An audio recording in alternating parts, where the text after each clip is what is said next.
And the more the team does, the higher ranking the secular perspective gets. And that also pushes the light out.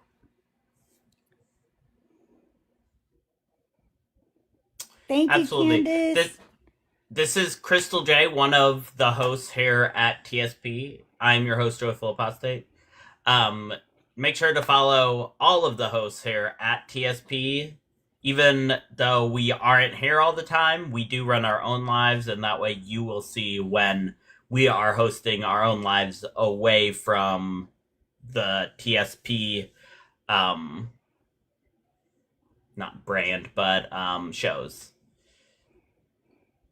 I just came up to say hi and have everybody tap and share. We still need 43 shares. Carrie, I love you. I love seeing Carrie in chat. She always makes me so happy. Tahir, you make me Carrie happy too, makes and me happy Candace too. is too, She's but awesome. there's something about seeing Carrie's PFP. It's just like, yay! There's Carrie. DC, hi. The nerdy, hi. Welcome in, Sarah. Backspacer, welcome in, welcome in. You guys just keep tapping the screen. I need 48 more shares. 48 more shares. Keep going. Keep the sharing. Repost. Copy link. Don't send it to anybody. You could just hit that copy link 27 times if you want. I know TikTok really makes us work for it. I love you so much, Carrie. Yeah, so just thank you so much for look at that. Thank you. We're getting up there. We're getting to 100. We're doing it. And we're already over 5,000 likes, so thank you so much for all those likes. Thank you so much for all you do. We're growing this channel. We've got great creators that have joined as either regular hosts or special guest hosts, and your support it means so much to all of us. Sorry, guys, for the technical difficulties. We will be up and going soon. There's something going on with her sound card, so she's gonna come, just switch over how she was doing it and come in through her cell phone. So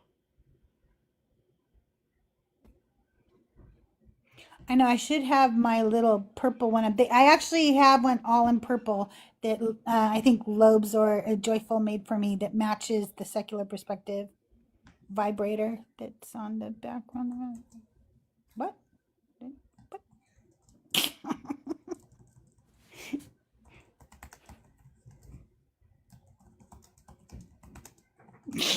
Tahir heard what I said. Tahir heard me.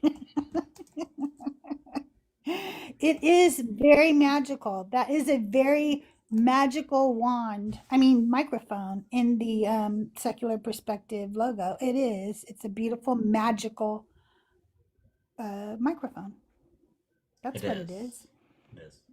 It Don't makes be a noise dirty, kind of y'all. like bzzz when you're not talking into it.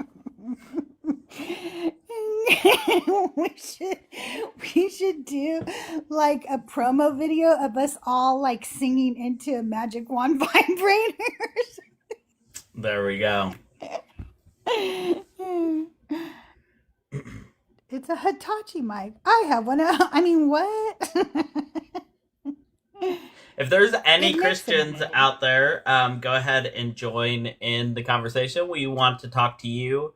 Any topic that you want that would put a secular perspective versus a theist perspective is what we're looking to talk about. We just don't talk direct politics. And there we go. We've got Amelia here. I thought. Yes, it does relieve stress, DC. All right, I'm going to drop down. You all have a great day. I got you the numbers you needed. You guys are going to have a great show. Thank you. Nice to see Thank you, you, Crystal. Amelia. Hey, good to see you. Apparently my video isn't working. I'm trying to figure that out now. Good night. It'll be all right. We'll get there. That's all right. I got it. just keep tapping away, guys. Hopefully we will get somebody in here that would like to talk about the Christian or theistic position versus the secular position. It seems that every time we go down this idea of a metaphysical road for some reason, which is fine with me because I love having that conversation, because as a physicalist, I don't care. It all comes crumbling down unless you can prove that things aren't all physical, and you can't. You just have to have presuppositions that there are things that exist outside of the metaphysical realm. Hey, Amelia. Hello. Sorry, your computer wasn't working. I don't know. I think of all the times for my audio card to go out, I'm sure that if we had Christians here, they would say that God is punishing me. However, doesn't mean that I don't have 25 other devices to connect with. So True. This is Amelia. This is her debut on TSP. She is an official host. She will be here several times every month so far. Coming up in January, I think she has 3 other appearances. I think so. I think I've got 3, yeah. 2. So, and I will have my technology figured out after tonight. I just won't try to figure it out during the call because that's kind of shady. So, hey, everybody. It's great to see you. Thanks for everybody's patience. I work in technology during the day also, so that's probably why things didn't work. So, yeah, it's always the things that you work on the most that tend to give out when you need them the most.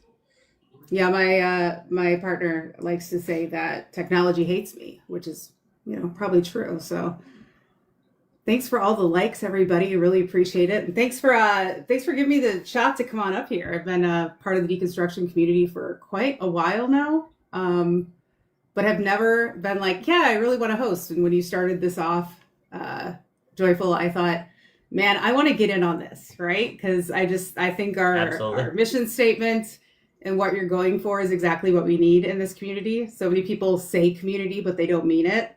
And the things that you're doing, the things that the other hosts are doing, and the folks on the Discord really is making a difference.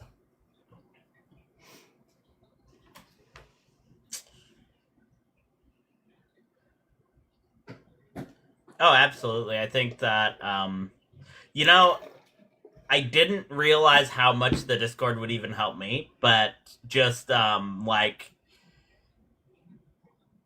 pushing really, through that scary phase of, identifying as they, them has been really, there's a lot of scary parts to it, even though it doesn't, seem like it should be. There is, and it's just, that community has really emboldened me to be able to feel okay in it. So it's been good. Well, and I'm proud of you.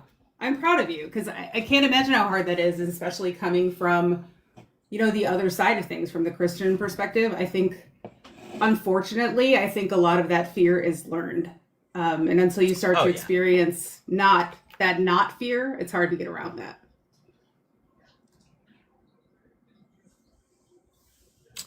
Yeah, absolutely. And I think, and it's something that you fight for so long as a Christian that it becomes like a thing that you're just supposed to fight.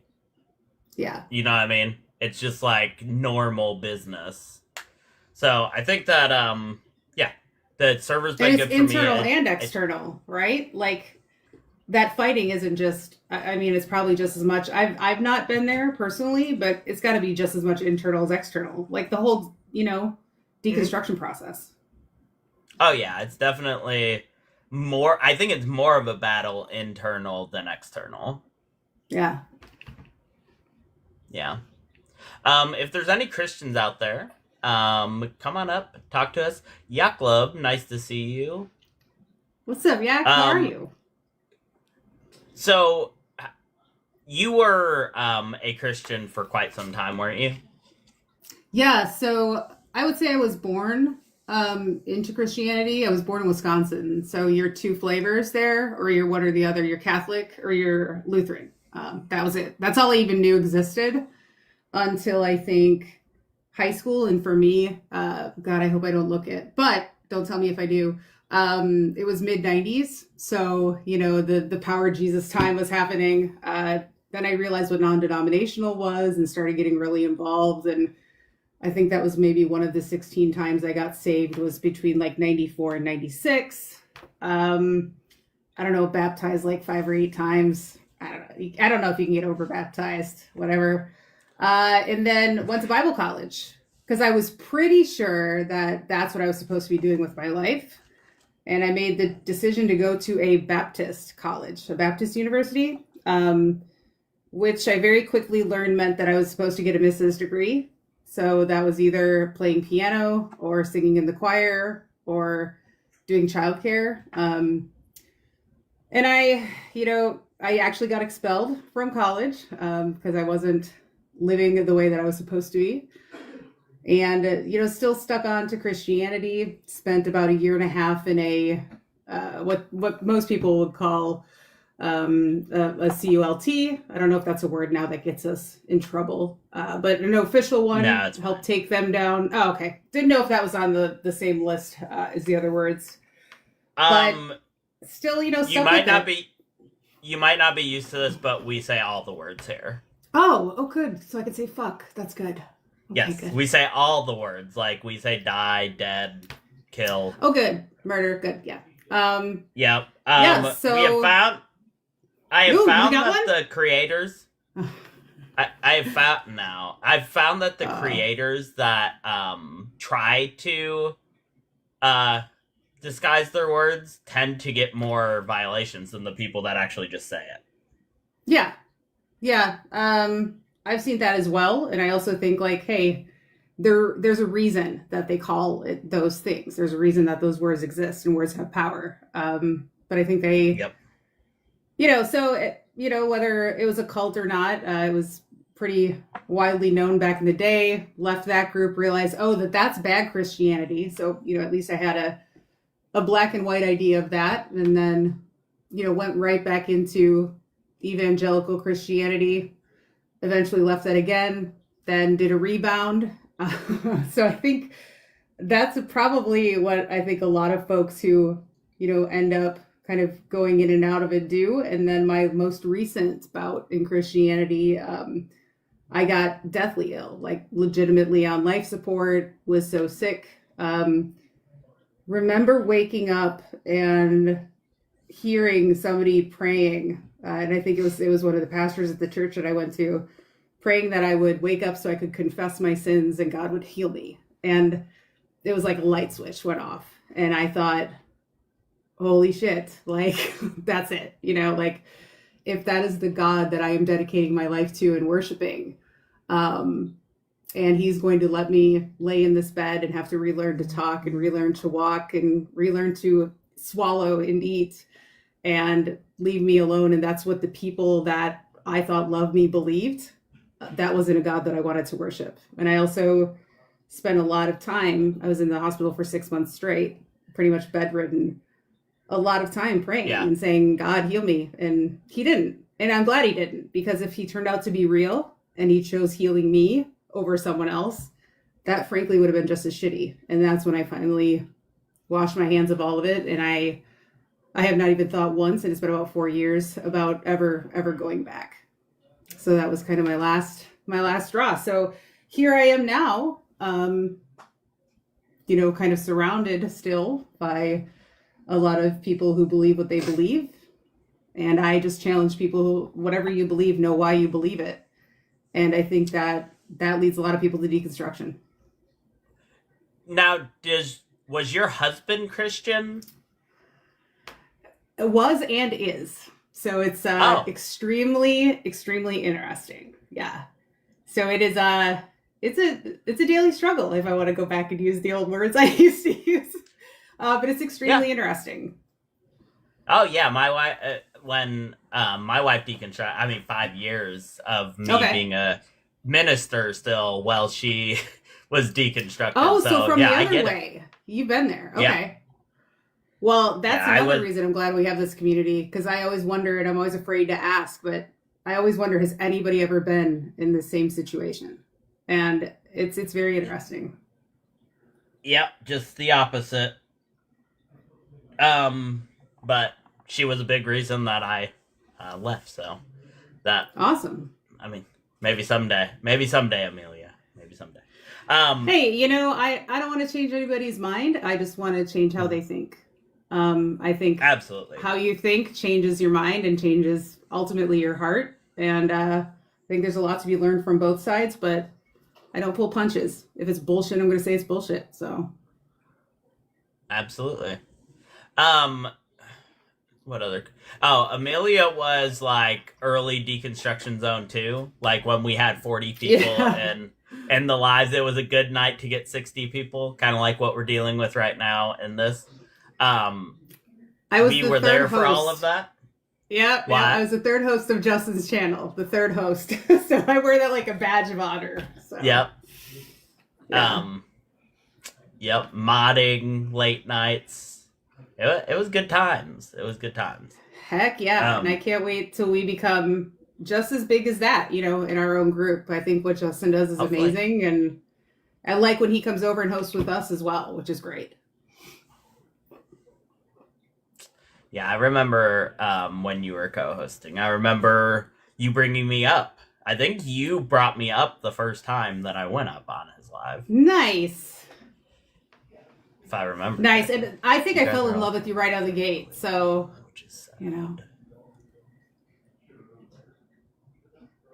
Yeah, the lucky ones never were indoctrinated, for sure. Yeah, for sure. I'm happy for people that didn't have to deconstruct. Deconstructing is a bitch. It is. You have no idea. Like, I wish I could remember the creator. It was somebody who's newer, was talking about a specific kind of vine that kind of goes and wraps around everything. And as she's been deconstructing, she was talking about how you'll find something completely random. Like she was walking her dog and something that just ran across her mind. She's like, it's like these vines that reach out and they wrap around every single thing that you think and process. And I'm like, that's such a great analogy. And I can so relate to that because you're like, why do I process it that way? Oh, because that vine is wrapped around that. And I have to figure out how to get back to where I can cut that sucker off and it won't keep growing there. Yeah. Jordan Kane said, sorry, you guys went to that. Yeah, absolutely. I really, yeah. Mm-hmm. Nerdy, no. I really would rather not. For real. It's way harder to read the chat on the phone versus on the desktop. Yeah. So I've got to get that fixed. It's crazy. The flag in his name tells me I don't really want to talk to him. Yeah, probably true. Thanks to everybody for the hearts and the tap-in. We really appreciate it. We want to get the word out. And hey, share this with your Christian friends. I know you still got some. Have them come in, let's have a fun chat. If you're a Christian and you want to come up and talk. Yeah, come on. Let's chat about things. Come up. Let's have a good discussion. Guys, also, the bed fund that we were working on yesterday. Yep, we do allow Mormons. We've talked to a few Mormons on this channel. Heck yeah. So if you want to come up, you're more than welcome. Guys, we collected 400 yesterday, and I threw in 100 from what the channel made through other means. So we were able to send this mom 500 today, and we're hoping to get 300 more, so it will purchase the entire bed, and she can get it quicker because it's something that is desperately in need for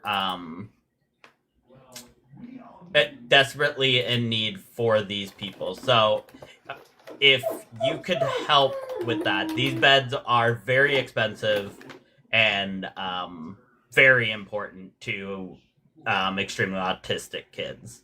So if you can help in any way, that is amazing.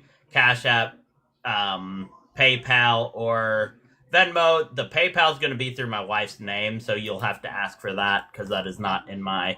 Because apparently I don't have a PayPal. I did not. I did at one point, but apparently I don't anymore. So that will be through my wife's name. So you'll have to ask if you want to donate through PayPal. But other than that, every donation will help a family immensely. I don't know what happened to Amelia. Having all kinds of problems tonight.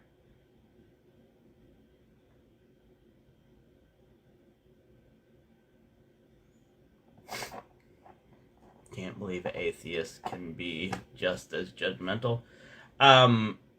Just as judgmental? No.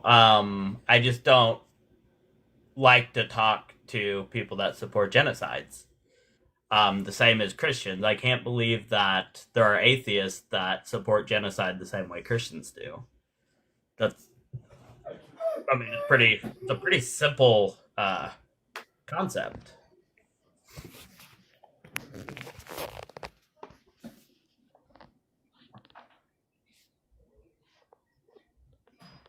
I didn't run again. Sorry. My phone decided to lock itself, so I'm having technology fun. Right on, right on.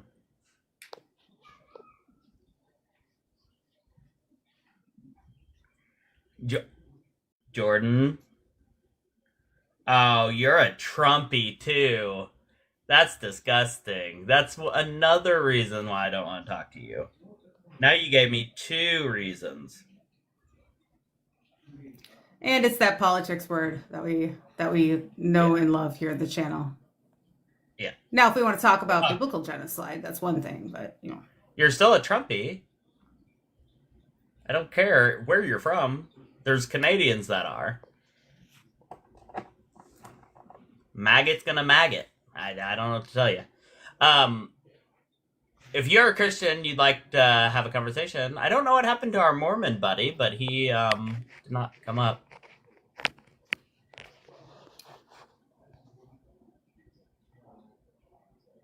Happy to judge shitty people gladly. Exactly, Girls Gone Godless. I am more than happy to pass judgment on shitty people. I ain't under some sort of biblical thing that says, judge not lest ye be judged.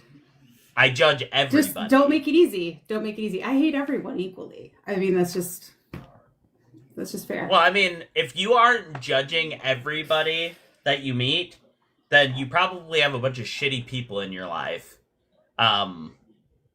So that's that.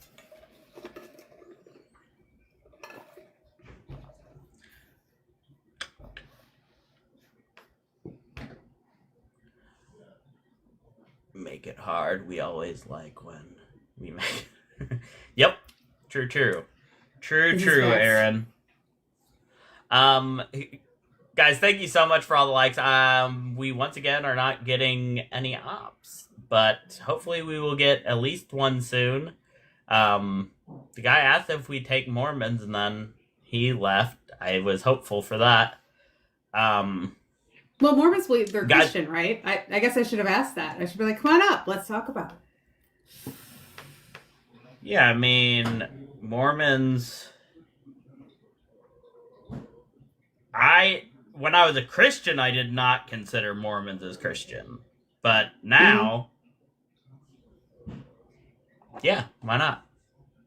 They say they're Christian. Why the hell would I care if a bunch of Christians are no true Scotsmaning their way through life? They read the Bible. Oh, there's so many flavors. There's so many flavors. It's like a box of chocolates. You never get sick of it. Absolutely. If you are over on the YouTube and you are a Christian, come on over to TikTok. Join the conversation. It's a good time. We would love to have you. Just if you have a TikTok account, you just come over here, hit the guest button, and we will gladly talk to you. If you're not part of the TSP Discord, become part of it today. We have a lot of fun stuff going on over there, fun conversations. And yeah, it's a good time. And a lot of support. If you are in need of support, if you're LGBTQ or any variant, if you are undergoing any kind of issues, just Joyful, did we get okay. the Discord link I can working? post it. It should be. I know we were having. It should be. Yeah, I know we were having some trouble with it, but I figured you'd probably already Joyful have it fixed. scared all the Christians away. Yeah, with my beautiful face. Definitely wasn't me. No degree. Would you like to come up and talk to Amelia? Yeah, come on up. That is everybody's like. That's like. It's like something you have to do if you're going to be hosting. You have to talk to No Degree at some point. That seems fair.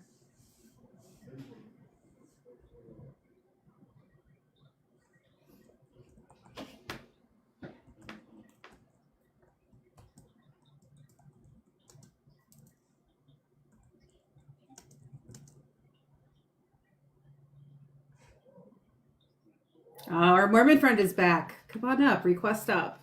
Love to talk to any Christians, no matter which flavor. Why would you do that to her? But Apostate, it's because everybody. It's a rite of passage, isn't it? It's a rite of Yes, it's a rite of passage. That is the perfect way. That is what I was looking for. All right, let's see for PayPal.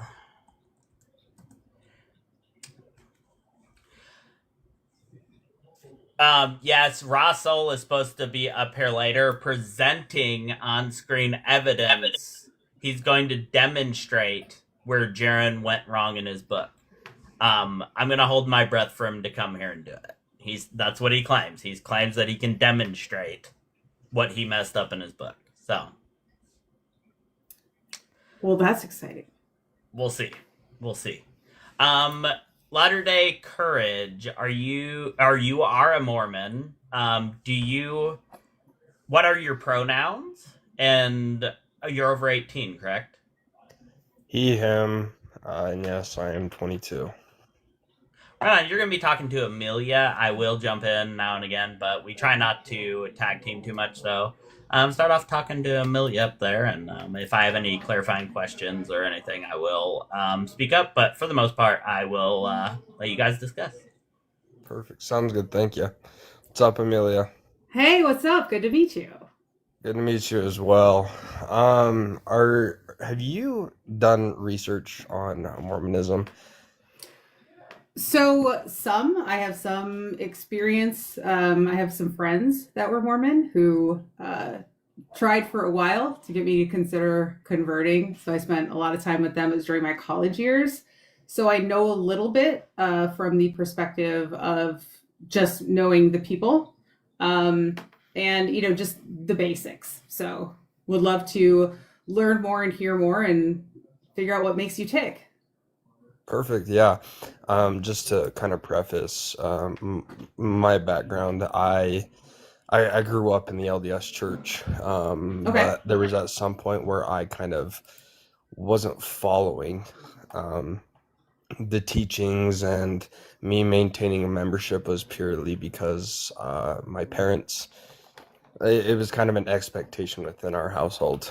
And so I maintained a recordship only because of that. So, but as I went on my mission, my 2-year Mormon mission, and I came home after 5 months. So I was really struggling with my faith. I had seen a lot of things that I was curious about. And so I did some research, and I was able to, frankly, I felt like I tore down my religion through I just research. But I still wanted to be religious. And so I was trying to figure out what God I believed in, right? Christians believe in an all-loving God and an all-loving, all-knowing, all powerful God, right? All of the omnis. And so I was like, okay, where can I find that? And I feel like Sure. those all lovings kind of contradict each other. All the alls, right? All loving, all knowing, right? It contradicts each other, especially with the presuppositions that Christians hold, whether it be sola or prima scriptura or creation ex nihilo. There's a lot of things that, from the atheist perspective that I was in, that kind of set off some red flags. If I was to believe in a God, where would I find them? And so as I kind of was tracing back, I started reading the Bible. I started reading some in even the Book of Mormon and some of our teachings within the LDS Church. And I was able to find that the God that lined up most with my beliefs, if I was to believe in all living God, I don't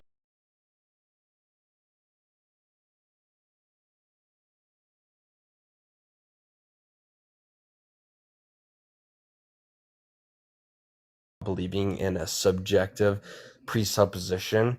Within Mormonism, we do hold that Christian universalist view of salvation, whereas Christianity, it's you don't believe in my specific presuppositions, therefore you're going to hell. It's like fear mongering. And so every day it's a belief. It's a choice to believe in a God. I would say that in my mind, it makes sense that there would be a God. While yes, there might not be any evidence for him, at least his existence. I would say that the God that lines up best with my understanding of who he would be found in Mormonism. Okay, can I ask a couple of questions just to kind of dig into a few things that you said? Yeah, for sure. So when you came back and you saw the things that you didn't, expect to see, and that kind of, if you don't mind me saying, shook your faith, not to use a petty phrase, but kind of shook your faith. What was it in those moments that made you want to still kind of dig in and look in and kind of start over? What was it that you thought you were missing, or that didn't connect for you at that point? I'm just trying to understand a little bit more about why you took the path that you took. So within the LDS Church, growing up, I had an expectation that scriptures were infallible, that prophets were infallible, that I basically held all of the Christian presuppositions other than the view of the Trinity, right? And I was just like, we're all the same. We just don't believe in the Trinity. And so I started finding out, and it's funny because I had talked to my grandma, she is very strong in the faith. And I talked to her and I was like, I've been doing some research, and everybody's saying that Brigham Young was racist. Like, no, he was not. And I was kind of in like that denial, and my grandma was like, oh, he was totally racist. And I was like, wait, why is she saying that? Like, how is a prophet of God a racist, right? How is this perfect?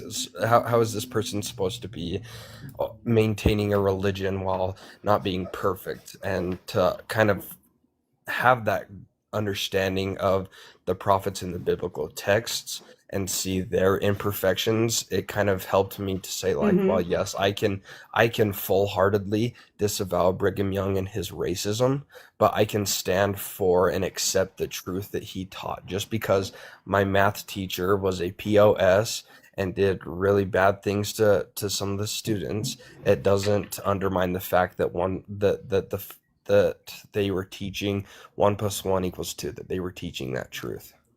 Right. Okay. Can I ask one clarifying question just really quick, Latter-day? How do you determine what Brigham Young said that is true and what is false? Is it just based on preference? Yeah, so that's a really good question, and that's something that I'm still trying to figure out. I would say all good things come from God. And I would say that racism is not good. You can try to, I mean, I would say that there are some things that we can look at and say, yes, this comes from God, or no, this doesn't come from God, with the presupposition that we do believe in an all-loving God. I would say that again, this is something that I'm still trying to formulate. But I would say pertaining to truth, right? If Brigham Young was to come out and say that Adam was actually God, right? That's a famous teaching from Brigham Young.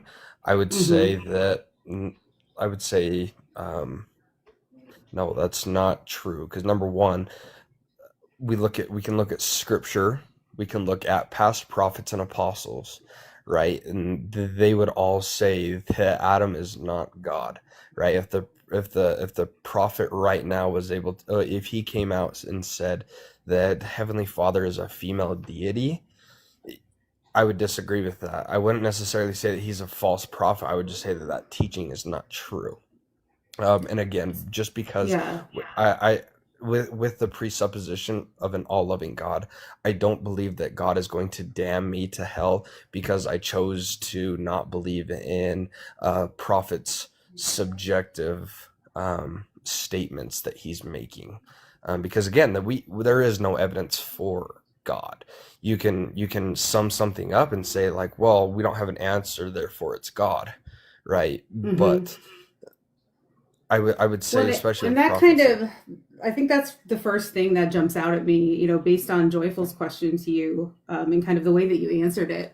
I'm wondering where you draw that delineation, because when I look at it and I say, okay, if Brigham Young said, let's say if the prophet said, God is a woman, you can take a look at that and say, well, I wouldn't believe that. That's not true. So when the prophet says, or your book says, or the Bible says that God is a loving God, there's plenty of evidence in that same book that God is not a loving God. So how do you determine which you're going to pick, right? You're going to pick that, well, if someone says this, then I'm totally going to believe that. And somebody told me that God is a loving God, but I'm not going to believe that. How do you determine? Because from, again, not to use the name of the show, but from my perspective as an agnostic atheist, I'm curious to know how you decide what you're going to choose. It kind of sounds like cherry picking, to be honest. But how do you decide what you're cherry picking that you're going to believe and think is right versus what isn't, even though there is evidence to the contrary, just to the loving God point? Well, yeah, and I'm perfectly fine with admitting and saying that it is cherry picking. I would say that I'm okay cherry picking. I think it's better for me to cherry pick specific verses that show an all-loving God rather than say that I believe in an all-loving God, but he unalives 43 children for making fun of a bald prophet. Within the LDS framework, we don't hold to the scriptures being the infallible word of God. Yeah. So just because the scriptures say something that was attributed to God, right? That God unalived those 43 children by being mauled by two bears after making fun of a prophet. I think that that's just a coincidence, and within my faith, I'm perfectly fine with saying that's just a coincidence because we don't believe in the infallibility of Scripture. Sure, absolutely. So yeah, cherry picking. I don't know of a better term to use. I wish I had one. Sorry, Yeah, but no, it's all. I mean, it is what it is, right? There are plenty of people on the secular side of things who cherry pick on the other end. I'm just trying to figure out, and I want to understand, or I want to get why you would choose a path and base that totally on the cherry picked elements of that, right? For me, I definitely did that for a long time, for many years. Like I had read the Bible back to back. I had studied, I had gone to Bible college. I had done, I don't know how many hundreds of dollars in courses, and understood, what I was reading, and knew that there were contradictions and things like that. After a while, I couldn't figure out why I would still justify following a God that was so contradictory to itself, if that makes sense. So I'm trying to figure out, given your story, where you went, where you came from, kind of how you started rebuilding, why you still decided to continue on a path that ultimately doesn't, if it really is all about a just and a loving God, or even just a loving God, if that is absolutely not true, not even from cherry picking, why you would still stay on that path. So, and I get what you're saying, but I would say that the whole idea of cherry picking is to help cope, for lack of better terms, but the statement of an all-loving God, Sure. right? I'm not gonna say Yeah. I believe in an all-loving God, and then he floods the earth, right? There's so many things, especially in the Old Testament, that when you attribute to God, it makes God look like a POS, and that's coming from a Christian, right? But I don't Well, I believe mean, that, and I let's don't be believe fair, he that kind an of was a all POS. But... well, and that's the thing is you can't. So I'll push back. Can you prove that he was a POS? I Can can't you prove prove? that God exists, but what I Well, can do is okay. I can So I can prove that the God that people choose assuming to that my follow God is. exists, assuming that Sure. my God exists, can you show me that he is a POS while using my presuppositions? I can show scripture that shows that he unjustly murdered people, that he allowed rape, that he allowed torture, that he allowed slavery, all of the things that we look at as a society, as human beings. I can point to dozens and dozens and dozens of factual evidence in their own writings, and I can look historically at factual evidence since then. The Russian gulags, the things that have happened in wars, and the Crusades, and say that that is not a loving God who would create people and order them, if he so did, to do these things in his name.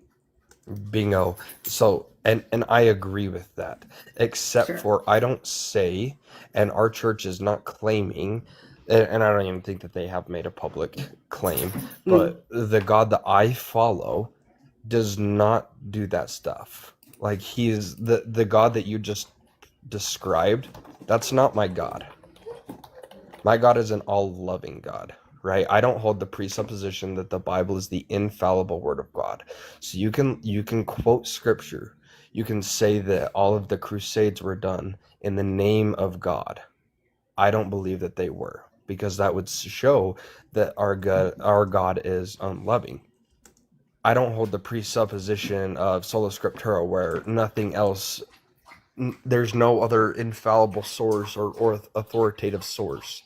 So But the issue is, though, Latter Day, is if we cannot trust the words in the Bible, then we're just picking and choosing. We're choosing our own adventure of a God.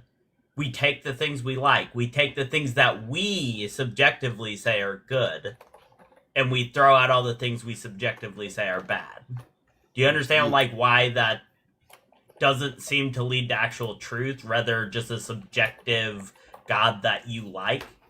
Well, yeah, but again, if there was the God of Christianity, the triune God that created us from nothing, formed all of our existences, right, knows the end from the beginning, all powerful, yet there's all of these really horrific and horrendous things that are happening because of him, all for what? So that we can go up and play harps in heaven to him? No, that's even a subjective presupposition. And so I would say that every Christian, every theist is basing their belief of God off of their own subjective presuppositions. There's a reason why Catholics are in the Catholic faith, is because they've been able to presuppose that their idea of God is is found within the Catholic Church, and that's why I believe that my idea of God is found within the LDS Church. I would say that he's found the closest inside of the LDS Church. My thing is, and why I push to not make people join, but have people be interested in the church, is because I feel like we have a far better case and a far better answer for some of the answers that people are looking for. And it's okay if people don't join the church. Like, I'm not butthurt. I'm marrying a non-member, and that's not necessarily viewed as a good thing within the culture of the church. But because I've been able to realize that I believe in an all-loving God who is not going to damn my future wife for not believing in my subjective presuppositions, I'm perfectly fine with staying in the church, because that's where I find my God. I would not be able to turn to Catholicism. I would not be able to turn to Protestantism. I wouldn't be able to turn to any other Christian denomination, because they preach a finite atonement and a finite loving God. And I just don't like that at all. Yeah. And it sounds to me as though too that, if you look into the LDS religion, you're actually choosing to kind of do your own fork in the road too, right? So if you're not following what the church says, they definitely have issues, like you brought it up too. Like, you're going to marry a non-believer, somebody who's not a part of the church. That'll affect your afterlife, right? Some would say the LDS Church too as well, from what I believe, that your mortal life, it's, from what I understood, and I could be wrong, but that it was really about kind of like mortal life is like the testing ground, or it's more of like a place where you grow in your knowledge and whatever. But it sounds like you're even diverting from that. So I guess I would say that. How would I be diverting from that? Because the entire supposition of the LDS Church is that you have to be a member of that church. You have to be ingrained in that church. You have to follow all of these steps and the elements. They're very much based upon their doctrine is very important. The way that they work is very important. They have their own rules and laws. They have their own books to go with it. So if that weren't the case, I guess I would be a little bit more open to say, okay, well, maybe you're just figuring out your own denomination, right? Your own path on this, but you keep coming back to the fact that you want people to become a part of the LDS Church, when what you're espousing here, and again, I could be completely off and wrong, does not sound like something that is part of the LDS Church, that you're actually taking quite a fork off of that road. And I would question the validity of, what you believe to be your salvation. Again, that's between you and whatever you believe, but how valid is that if you don't even hold up the precepts of what you're telling people that they should be a part of? So, and that's why I said that I find the God closest to mine within the LDS Church. I'm not saying that the God that the LDS Church is preaching is 100%. I would say it's very, very close. That's why I choose to be a part, but I'm not saying that it's the exact same God, and that I'm finding these things on my own. But I'm still, I guess, I don't know how to answer that. I would say that I'm doing, because I don't want to just branch off and start my own church, because I believe that that God has given people authority. That's a presupposition that the LDS Church has, that Christians have. And I would say that I don't have that authority to branch off and make my own church. Why would I need to do that when I see the closest one being just right down the street? Okay. Why do you believe that those people have the authority? What is the evidence that God has, that this God, right? Say with quote marks, but what is the evidence that this God has given them that authority, that you would put enough of your trust, enough of your, let's be fair, time, money, energy, devotion into those people. Where is that evidence coming from? There's no evidence, and I'm perfectly fine with that. Okay. I would say that authority is not tangible. You can't see it, smell it, or touch it. Because what the whole point of the LDS Church, I guess one of the points of the LDS Church is the Great Apostasy, belief in the Great Apostasy, where the Catholic Church, they claim that they hold the priesthood line of succession, or the priesthood succession. The Orthodox Church has that, right? Just because I put my hands on my little brother's head and says that I give you the priesthood power doesn't automatically mean that my little brother has the priesthood power, right? So I would say that it is a non-tangible thing. And so with it being a non-tangible thing, I don't know if I could provide really any evidence. Yeah. And I saw this come up in the chat too. Sorry, Joyful, one last question from my side. But you seem completely fine and unmoved by the fact that there is no evidence for any of this. Like that doesn't seem to bother you in the least. And I wish I could wrap my head around that. But the lack of evidence for me is, one of the biggest things. But you seem to have a whole lot of belief and a whole lot of stick-to-itiveness and gumption to be behind this movement with zero evidence to back it up. And I'm really struggling with understanding why that is. So zero evidence to back up what specifically? Because I would say that there's Any evidence. Of it. There's evidence. It's I said this on another live a couple days ago. I was talking to an atheist. The perspective of evidence is subjective, while the evidence itself is objective, right? So the evidence that we have. No, I believe that evidence has, I believe that words have meaning. I believe that there is a definition of what evidence is. For me, there's falsifiable proof of things, or there's not. Yeah. I think that words do mean things. I don't change the definition of words anymore. Yeah, I understand that, and the atheists actually agreed with me. All of the other atheists on the panel agreed with me, so I'm perfectly fine with you maybe not accepting of that. I would say that, for example, the objective evidence that we had is that Joseph Smith received he wrote the Book of Mormon. That's the objective evidence, is that Joseph Smith wrote the Book of Mormon. Now, how do we get to from point A to point B, right? How did he do that? A lot of people, they can say that, well, he's using some terms that would suggest that he had books, but there's no way that we can prove that he had books. They're just relying on that side of the evidence, while some other people can say there's no proof that he had these books, so why can't we claim that it was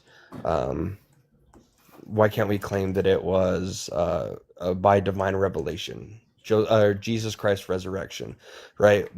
The objective evidence is that we have claims of, and not firsthand accounts, but just claims of people having an interaction with somebody who looked, sounded, and talked like Jesus Christ after he was unalived, right? So some people can speculate and say that it was either just a big scheme and the accounts are false, or I've heard people say that that Jesus Christ had a twin brother, right?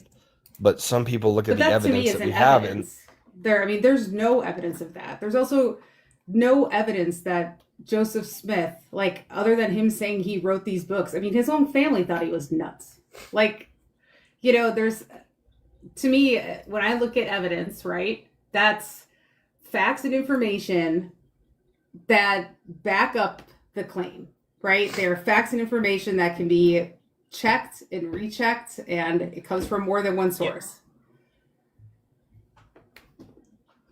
Ladder, before we move on to our next guest, I do have a question for you. What do you think about the Egyptian papyruses that Joseph Smith claimed that he could translate, but then once we got more, we found the Rosetta Stone and stuff of that nature, so we could actually then interpret the Egyptian papyrus, and we found out that it wasn't at all what Joseph Smith claimed was revealed to him. So the facsimiles, not saying that they match up exactly, but there's quite a bit of correlation that Joseph Smith would not have had any information, such as the alligator. I think that's in facsimile 1. Yeah, but if he lies sometimes about what he can translate, why would I believe anything he's claiming? Well, I would say that you can't prove that he was lying. Also, Oh another yeah, I thing that can. really All quick, right, here. really quick. Hold on. He said that the Egyptian He said that the Egyptian papyrus were writings of Abraham while he was in Egypt, called the Book of Abraham. So how When much we do we figured have? out, hold on. Once we figured out how to translate these Egyptian papyri, we found out that they're really actually called the Book of Breathings, and it's a funerary documents. Nothing to do with Abraham, nothing to do with him writing, nothing about his relationship with God, nothing. So, what are you familiar of how much we have right now of the Book of Abraham? The Book of Abraham? Yeah, so I None. mean, what we have right now, we have like little pieces and fragments of it that You have that's none. What? You have none. Joseph Smith lied. We have no. Are you saying that we don't have any of the fragments of the papyri that Joseph Smith had? Yes, we do, but when it's actually translated, it has nothing to It's do not even with close. Abraham. Okay. It's Yes, a funeral. no, It's I get this. funeral I've heard this. documentation. Yes, Joseph it's a Smith funeral text. lied. It's not a book of Abraham. It's a How lie. how much of that papyri do we have? Enough to know that it's funeral text and not the book of Abraham. We don't have enough to know. We know the name. We have enough to know the name of it. He said it was called the book when he translated it. It was translated the Book of Abraham. But when it's actually translated, it's the Book of Breathing. This is a pretty in-depth topic. I would just suggest to everybody go and look up the long scroll theory. Joseph Smith had roughly 2 to 3 long scrolls that took up tables, which Joseph Smith was able to And he lied translate about that being from. able to translate it. We know this Real now, quick, Leonard. so Yep. can you prove to me that what was on those scrolls, the long scrolls, was not written in the Book of Abraham? Yeah. So the other words that were on the long scrolls. There are several people that have studied these. You have research archives from the Institute for the Study of Ancient Cultures. They did a study on it. Said nope. There's the Book of Abraham is nonsense that was made up. You have several other people too. Let me see who else has done research on this. But these are actual historians and people that can look at the papyri and tell you that it's not what it says. Joseph Smith was a liar. He lied to you. There's other scholars and other historians that can look at the papyri and also say that it matched up in certain places. Name one. That Jacob Hansen. Name one besides the Mormon Church. That's kind of disingenuous. Not at all. No, it's not. It's just That's like the asking. Catholic. It's just like give the me an cat. It's atheist. just hold on. It's just like the Catholics saying that the Shroud of Turin is legitimate. It's Yeah, nonsense. that's false. The shot of turn, yes. They say it too. I don't care what their scholars say. I don't care what their historians say. We know that it is false. The same way we know when we have outside sources, peer reviewed, when you're getting peer reviewed and it's coming back that it's full of shit, I'm going to say it's full of shit. Yeah, and I would say that they also have their biases, those other scholars. So, Yeah. yeah, it is what it It's a is. nice code. Except they're scholars. They're not the church that spent millions of dollars to buy, these books. They spent to millions of translate dollars to them. buy. I'm assuming that if you converted that to today's money, yes, it would convert to that. That's just a The claim. Mormon Church put a lot of money into. I can look it up right now. I'm sure that the church spent money on the papyri. I'm okay with that. Really quick, just before I hop off, what if you guys were to believe in a God? Yep. Where would you guys find that God?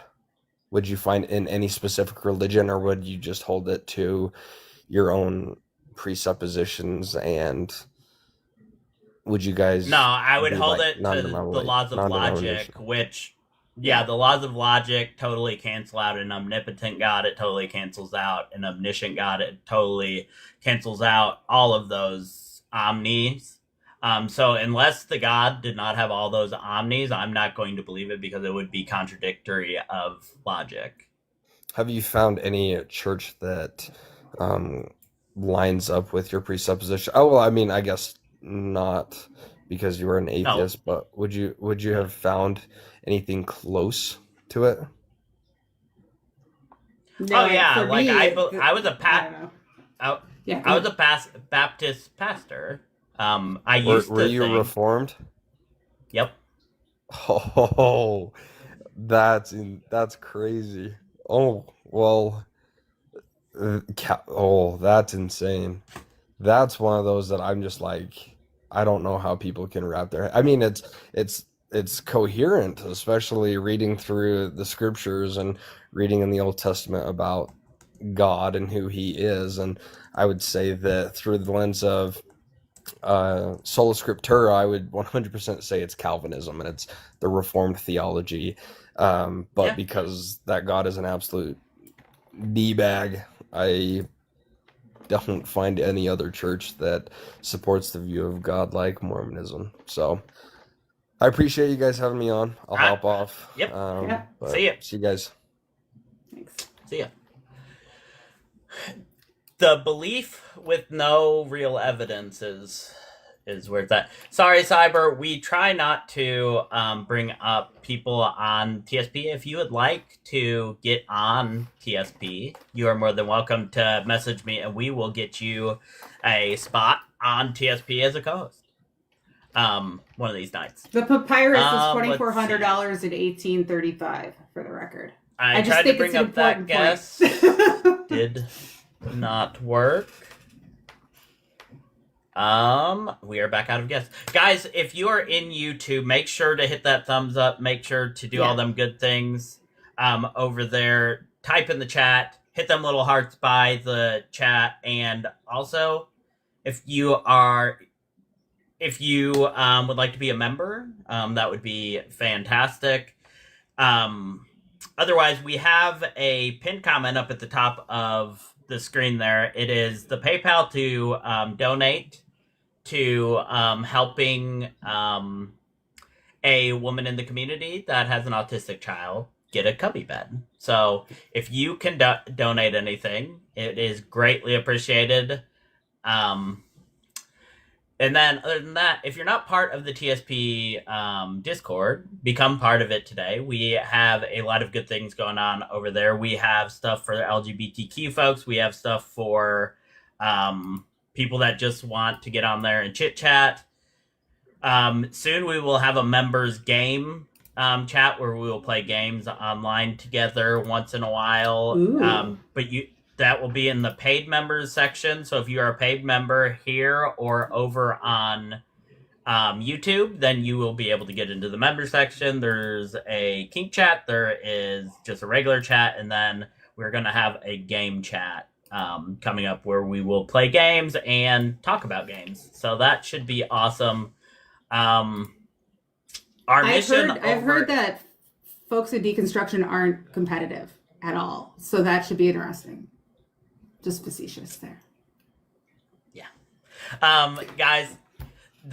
Over there in the TSP Discord, we do have a mission statement that goes for TSP in general that is outside of these debates. These debates are part of TSP, but we actually have a mission here, and it is our community exists to uplift and support atheists and LGBTQ plus individuals by providing a welcoming space where everyone can be their authentic selves. We foster respectful conversation, mutual encouragement, and shared learning, free from judgment or discrimination. Together, we aim to build friendships, promote well-being, challenge harmful stigmas, and celebrate the diversity of the human experience. This is a place for community, empowerment, and positive connection where every member's voice matters. So if you guys want to join the Discord, the link is in the link tree in our profile. Go there, and if it doesn't work for you, just copy the link and put it into your search bar, and it will bring you right there. And folks who are asking, the Discord is like an online community. So what old people might have referred to as a chat room or a bulletin board, right? It's an opportunity to have discussions, to, throw ideas over the wall, throw anything out there that you want to talk about. So it's really a lot of fun. Takes a little getting used to, but I promise it'll be worth it. That, and we have meet our hosts. We have a place where we have each of our official hosts and with a picture and a little bit about them. We have a ask your hosts. Ask any host. You can specifically ask the host you want to ask, or you can just ask in general any question, and one of the hosts will address it over in that. So we have things and also we have the schedule over there. We will keep it updated. Once we get halfway through January, we will put the first half of February up. So we will keep it kind of like that, so it's not some long, arduous list that you have to scroll through. We will keep it short and sweet. And we have a lot of good people coming up soon. We have the Deconstruction Zone coming up this month. We have Jaron from Christ Before Jesus. We have Godless Engineer, and next month we have Dalton, Born Again Atheist, and or the Bible guy, Dalton, Born Again Atheist, and somebody else. I can't remember who and Thinker, hopefully next month. So we'll have a good month. No, Justin is not hosting with CBJ. They are one day apart. Justin will be hosting with me, and then TBV, Trust But Verify, will be hosting with Jaron. AA Jokin, are you over 18? Well, considerably, yes. Okay. Are you atheist? Do you believe in a God? I do not believe in a God. I experience one, but I don't believe in one. Okay. And then finally, what are your pronouns? He, him. Thank you. All right. Thank you. So can you explain to us a little bit about this God that you feel? You know what? Can I be honest with you? Candace is a friend. She invited me. Without question, I joined without knowing what this was. I'm interested in donating. She may just know my net worth and know that I can donate some money. Sadly, it'll be $5, but I can put in something. How do I do that when somebody requests it on a live? Okay, so if you click on my name, it will go to a link tree. It will have a Cash App, for Joyful Apostate, a Venmo. Okay. So I'm giving the money to you. Yes, and it goes into the donations. Yeah. And Candace recommended you So you're good with me, brother. Good luck. Thank you. Right on. Thank you. I appreciate you. Thank you so much for donating whatever you can. I do appreciate it. Good to meet you. I'm getting, it'll be more as time goes along, right? But I at least want to make, help with the causes. So God bless. Well, thank you. Awesome. Amazing. Thank you so much, WAA Jokin. Yeah. And thanks, Candace. Anything you send will be going directly to this mother. For the rest of the week, we'll be live one more time this week with Lobes and Redhead. Anything you give this week, whether we go over the goal or not, is going to go to this mom to help take care of her autistic child. There's a lot of expenses involved in special needs children. So whatever we can get by the end of the week, it will be fantastic. We were able to send out $500 this morning. As soon as I get it, I'm sending it out because, I don't want any mingling of money. So I'm just taking it, sending it out. So we were able to send that out this morning, and we will continue to do that throughout the week to this mother. And after that, we will be starting our collections for LGBTQ youth. Will be a donation for that. And then there will also be just a donation for the channel in general to get better equipment, do things like that. So there will be the option, though, also to give to the LGBTQ youth, which is something that we are working on within our little part of the community, to make sure that LGBTQ youth have resources, people that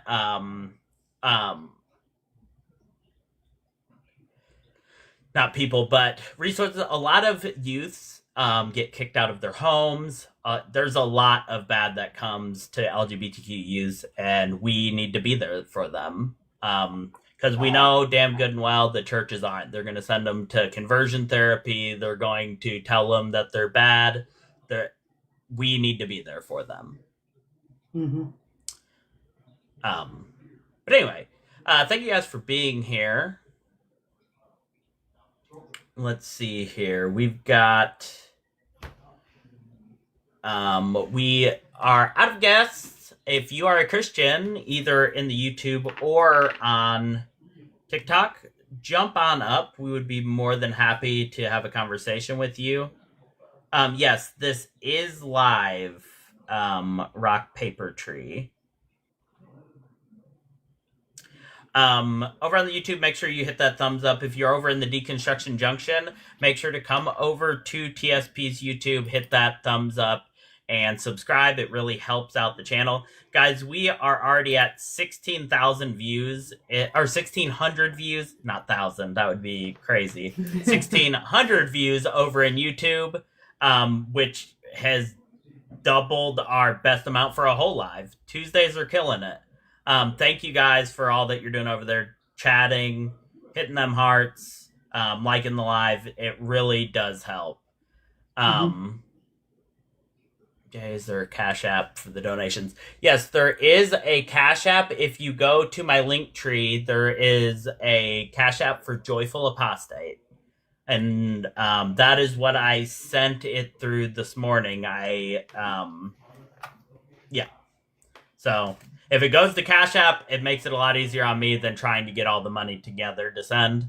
Because I send it out of Cash App because that charges the least for them to get it.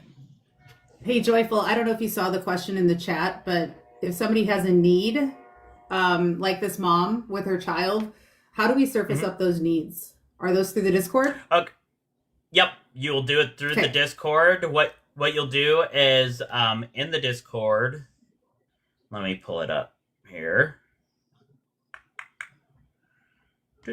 I just dropped it down. I've just seen us do, since the Discord's been there, I've seen us do a lot of different things there, and it's everything from groceries to this bed. Like, it really is, it's really heartwarming to see, folks come together for those around us.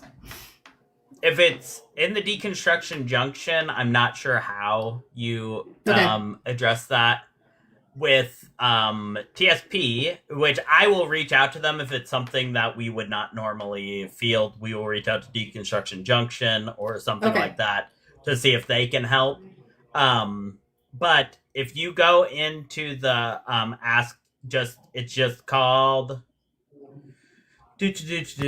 questions for hosts. You just go in there, say you have a question how you can do this, and a host will get with you. Probably an admin, me, Sunny, or Lobes will get with you. But if me, Sunny, or Lobes and one of our hosts see it first, they will get with you and make sure that something is getting put in motion for those in need in the community. Perfect. Sorry, I didn't want to derail you, but people that have been asking. Oh, no, so that's good to know. That's absolutely fine. I think it's good for people to know that we will do what we can. We can't necessarily make miracles happen, but we can do what we can as a community. And we won't lie and say that miracles happened either, just for the record. I haven't seen us do that yet. Yes, Godless, go ahead and come up. We are in between guests. This is in between guests. Actually, I'm going to take a potty break while Godless is doing this. Godless, for TikTok purposes, I know you're over 18, but just say, yes, I'm over 18. Yes, I'm over 18. What are your pronouns? He, him. He, him. All right, yes. And you are Godless, so yes, I think we have very the much answer to so. that. Yeah, and I've hosted one of these before, so yeah, I know. It's good to see you again. By the way, a long-time fan, too. First time talking to you. Thank you very much. I just sent you. I think I sent you I sent Galaxy to the other guy. I sent you fireworks. Thank you so much. I love your stuff. I actually love how you approach this. I wanted to come up here because for a lot of you people in here know me, and you know that I have a live that I do on Thursday nights, and I specifically scheduled it to be after this show, so that people don't. That was very kind of you. Yes. So it's at 9:00 on Thursday nights for a religious trauma hospital for people who have who go through religious trauma and they want to talk about it, and it's just a community to get together. But this coming Thursday, I will have it at 9. But there's a special one happening on Friday morning at 9 a.m., which I'm going to actually be co-hosting with an actual therapist who specializes in religious trauma. Yes, and we are going to be chatting with each other. We're going to be I'm going to kind of interview her a little bit, and then I'm going to take guests for it's going to be one at a time, about 10 minutes each that I'll give to come up and chat with her for about a couple of hours. And I just wanted to let people know that that's going to be happening. So you follow me, you'll see me live it's 9 a.m. Central Time on Friday that this will be starting. So I just want to let people know about that. And I'm assuming you actually are a pianist too. So do you? Yes. Do you ever play on any of your lives? Please tell me you do. Yes, I do. In fact, the time that I came up here and hosted for one of Joyful's debates, I was debating people while playing the piano a couple of times, just to give a little mood to it. So, that's awesome. But I actually have this name because I not only do I play, but that's actually how I make my living off of pianos. Very fantastic. I have sold many pianos, and I used to teach private piano lessons. So I do that too. I actually just gained 2 new students, 7 and 8-year-olds that I just started with. Yep. That's a great age. Yep. And do you do virtual lessons in case anybody wants to learn remote? I've tried, but it's so much more difficult. So difficult because I need to be able to see exactly what they're doing with their hands and all that kind of. It's complicated. I probably would do it, but I might charge a little more because of the difficulty level increase of it. It's a little less fun. It's more fun in person. So yeah, just to see. Well, when you do come back and host with us, make sure that you're hooked up and ready to go, because I can say from experience that I love it when Joyful has background music happening. Yeah, he's not here to defend himself, so. Well, he and I we've talked about getting me back up again, but I think somewhere along the lines we lost touch with each other because I have my schedule is kind of chaotic, so it makes it a little bit difficult.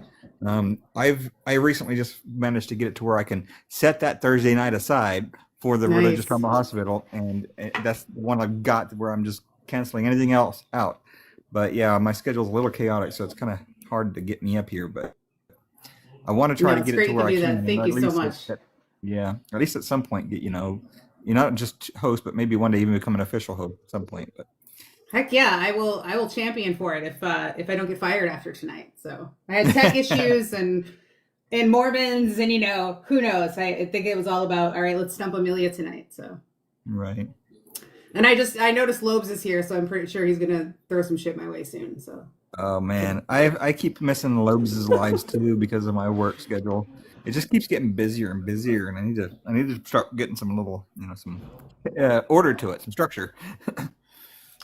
hey, busy pays the bills, so I get it. But hey, thanks for all you're doing for the community and for hosting these lives. And one more time, give us the times of the upcoming sessions, It is just in case anyone missed it.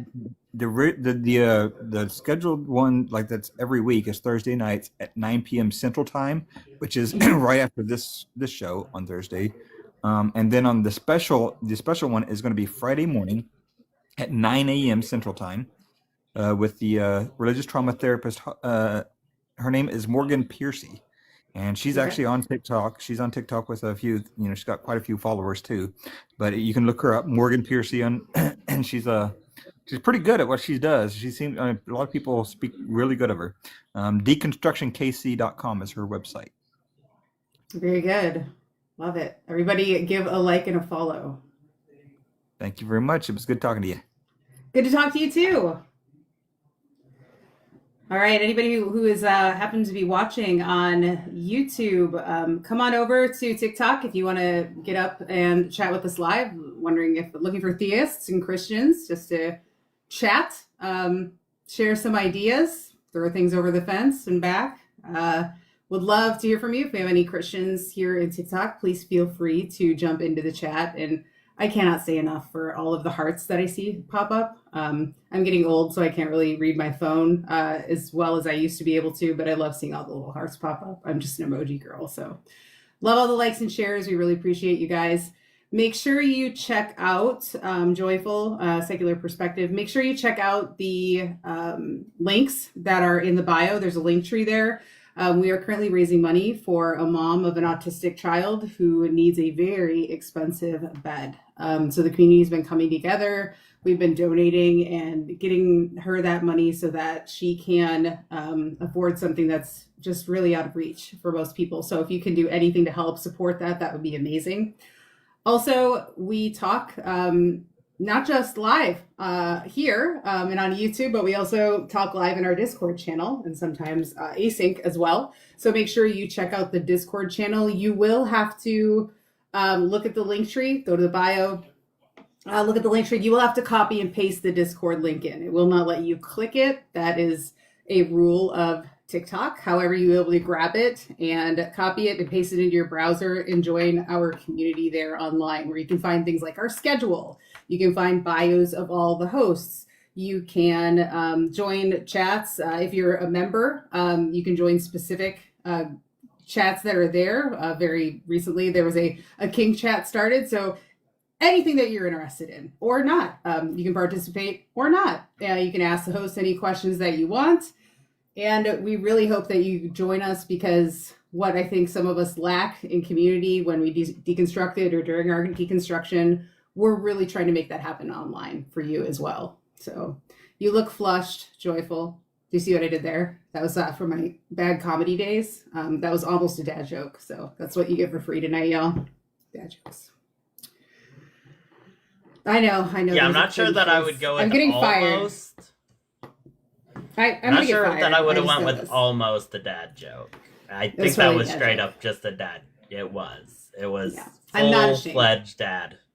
If Not- there are not any sorry. Christians out there that would like to come up and talk to me and Amelia about the secular perspective, we would like to share our perspective on things in life that may conflict with a theistic worldview.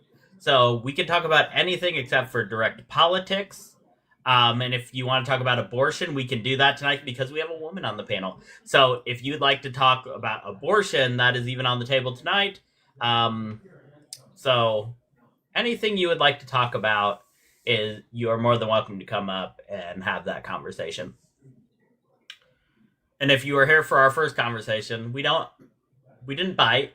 We were nice and kind and kept our composure. You told me to be mean, but I had such a hard time. Like, how do you nail somebody? I know. How do you nail somebody to the ground who doesn't really believe anything? Because I'm like, well, I don't really believe anything either. But that's okay. I'll take the gloves off. This is my first one, so I have to like ease in. But I'm like, I just don't get it. Tell me how to get it. It's a little disheartening when they're that just consumed in it that it doesn't matter, like that everything points to Joseph Smith lied about being able to interpret it. Everything, but instead it's just like, no. But he didn't. Okay, all right, good to know. I have decided I need to write a book. That's going to be something I do before I leave this coil. I'm going to write a book. It's going to be And then I'm going to... It's pretty much going to be a book, and all I'm going to do is quote my own book. And then anytime somebody argues with me about it, I'm going to tell them they're wrong. And that's pretty much going to be it. Hopefully everyone will buy it. There you go. And if you don't buy it, I'm just going to give it away to everybody for free. That way everybody has to read it. That works too. Yeah. Let's see. Let's see here. We've got...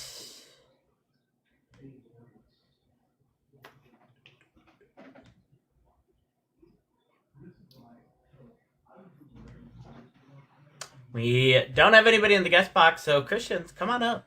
We're waiting to talk to you. If you're over in YouTube, come on over to TikTok if you're a Christian. We are more than happy to have you over for these conversations as well. Hashtag, all the hashtags, talk about the Garden of Eden. They love that topic.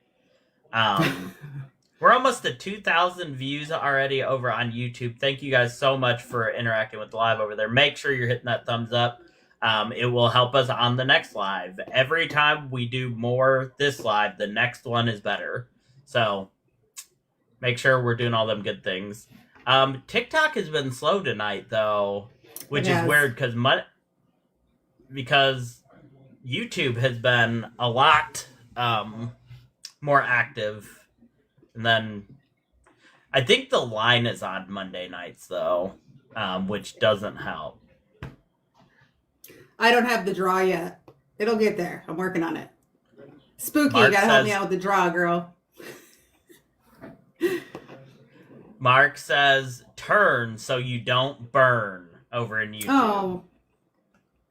Okay. Wait. No, hard pass. Jesus wants to save you from himself, guys. Yeah. Jesus loves you so much, he's going to let you burn in hell. Just heads up. Big billboard. And so much love. So murder is illegal in religious communities, but is subject upon your level of development in secular ones? I don't know what you mean by that. So murder is illegal in religious communities, but is subject upon your level of development. Which, I mean, I guess I didn't realize that places where murder is illegal were religious communities. I thought murder was illegal in a lot of places. Yeah, murder is legal here. You know, killing people is in general bad. And I'm saying that as an agnostic atheist. Don't do that. That's a bad thing. That hurts people. Like, don't do that. Rimble says, no one knows what they were trying to say. They just make shit up and try to sound smart. Yeah, they're trying to equate abortion to murder. I know. They're nonsense. It's nonsense. I have, I'm going to bring up if anybody wants to bring up the abortion debate, I'm probably the right person to talk to, but I have, miscarried 7 times in my life. One of them was almost to the 3rd trimester, so I had a stillbirth. And I have had 7 abortions in my life as well. All because I could not carry, and it would have killed both me and the child. So it is a topic that is near and dear to my heart, and one that I will happily argue. Am I happy that I had to make those decisions? Absolutely not. That is the hardest decision I think a woman could ever make, no matter the situation. And those were both when I was a Christian and when I was not. It wasn't easier in either case. And just to share that, when Christians come in and talk about, how all life is important and all life is special, it is, for me, it's an equality thing, right? My life is also important. My life is also special. And I think that you have to weigh things very equally, and you have to use some logic in something that is highly emotional. You have to, or you're never going to get through the discussion. You're never going to get through the life after it happens. Well, I'm sorry you went through that, my friend. Thank you. It was tough, and it did make me a stronger person. And I'm also, if anybody ever wants to DM or talk or work through things, I would be more than happy to talk with you. If you've ever had to make those horrible decisions, that does not make you a bad person. If you're a Christian, that does not mean that God hates you and you're going to hell. It doesn't. It's tough, and you need to be able to love yourself. I think that's the most important thing. Absolutely. Well, sorry I brought that up. If No, that was it's hard. okay. No, it's So something that I openly talk about. So. Oh, okay.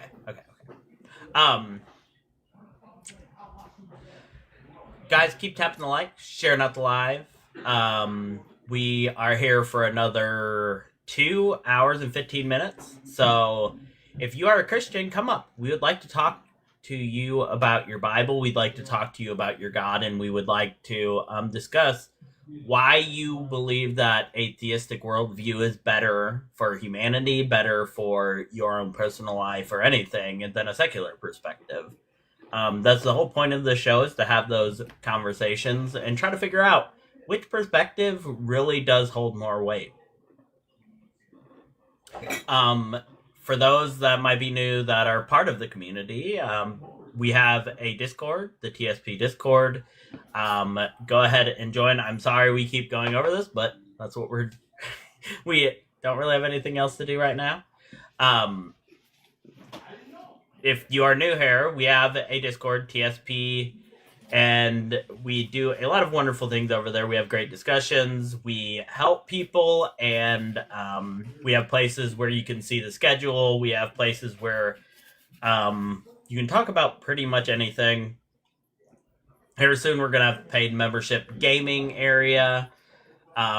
Just an all-around good time if you are here for it. And we also have a mission here at TSP, and so I'm going to share that really quick. Our community exists to uplift and support atheists and LGBTQ plus individuals by providing a welcoming space where everyone can be their authentic selves. We foster respectful conversations, mutual encouragement, and shared learning free from judgment or discrimination. Together, we aim to build friendship, promote well-being, challenge harmful stigmas, and celebrate the diversity of the human experience. This is a place for community, empowerment, and positive connection where every member's voice matters. And we mean that very deeply, and we have already took action against even atheists that have spread bigotry in there. We do have zero tolerance for racism and bigotry within and misogyny within our walls. Those three things will not be tolerated. There are lesser crimes that will get warnings, but those 3 crimes are zero tolerance.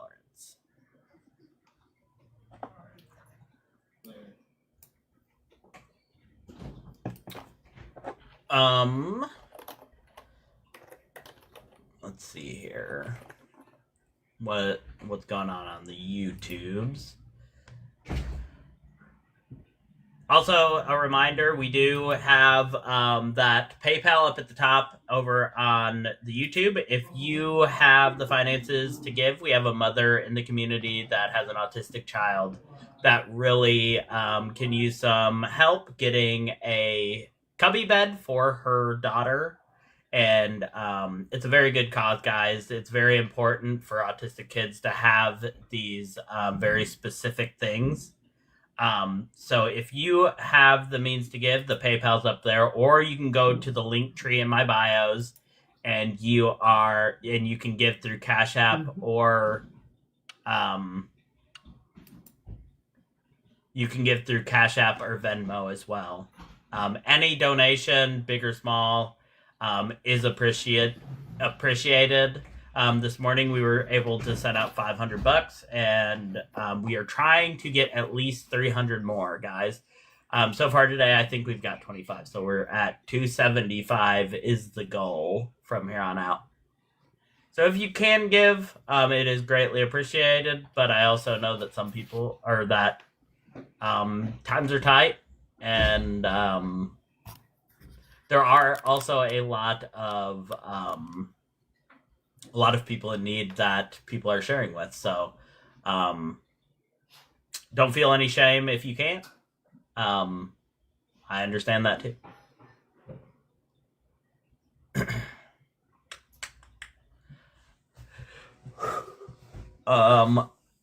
Joel, YouTube sent me here. One never said I didn't care. Said it didn't upset me. Haha, why? It's crazy that they come into the chats and they just spend their whole time coping. It was interesting when the guest earlier said he was having his cope, but we didn't even have to prompt him for it. So that, I mean, I felt like technically we won that discussion because he was like, I'm just coping. I'm like, all right, good. Okay.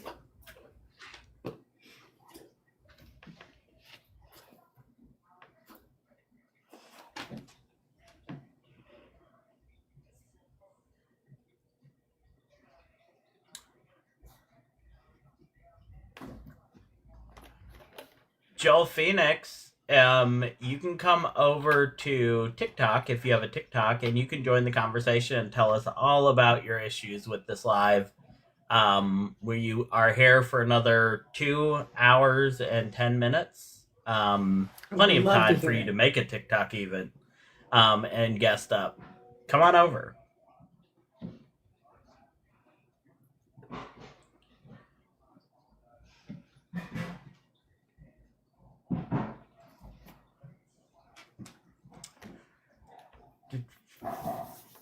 We're over 2,000 now, guys, over on YouTube. Thank you guys so much. If you're over in the Deconstruction Junction, make sure to come over to the TSP YouTube, hit that thumbs up, subscribe. It helps the channel and it helps these things go more smoothly. Get more ops in here. I'm not sure why, but we've had trouble the last couple weeks getting any ops to come up and have a conversation.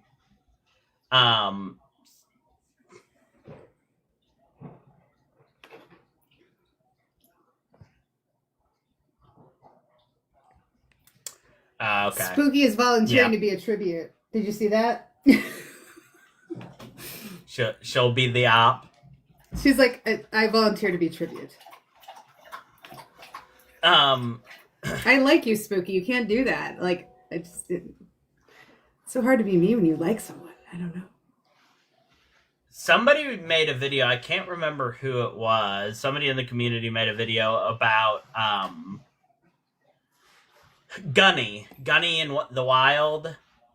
He actually lives in my town. No way.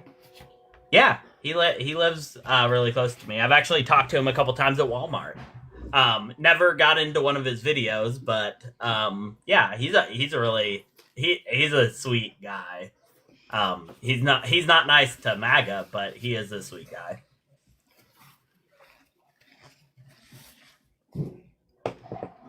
He's funny too. It is such a small world.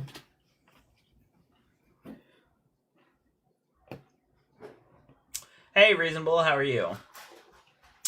If you're a Christian, the Bible says in 1 Peter 3:15 that if anybody asks you for a reason for your faith, you need to give it to them. So if you're in the crowd and you aren't coming up here and defending your faith, you're sinning.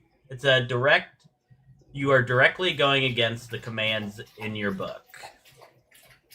Come up, defend it.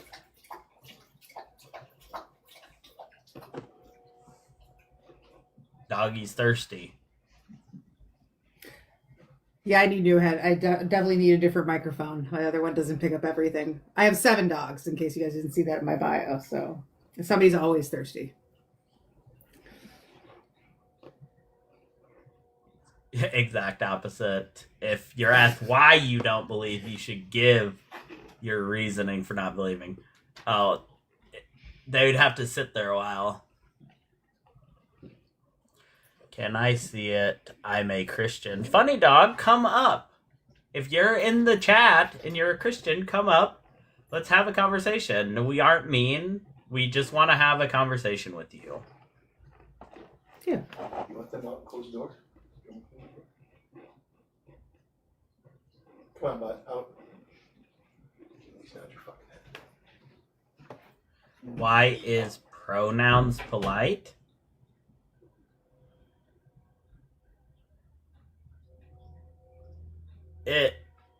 It's shocking to me the lack of grammar that you have, and you don't know what a pronoun is, apparently. Why is it not polite? Oh. Why is pronoun polite? Okay. I don't consider myself educated. That's why I don't come up with. Okay, that's fine. That's understandable. Guys, we are already to 60,000 likes. Almost 2 hours in. You guys are amazing. I don't think we've got over 40 people in here all night on the TikTok, but I do.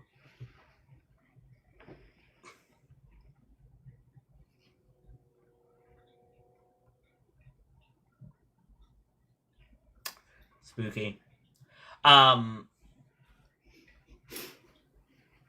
Now I lost it. I lost my whole train of thought now.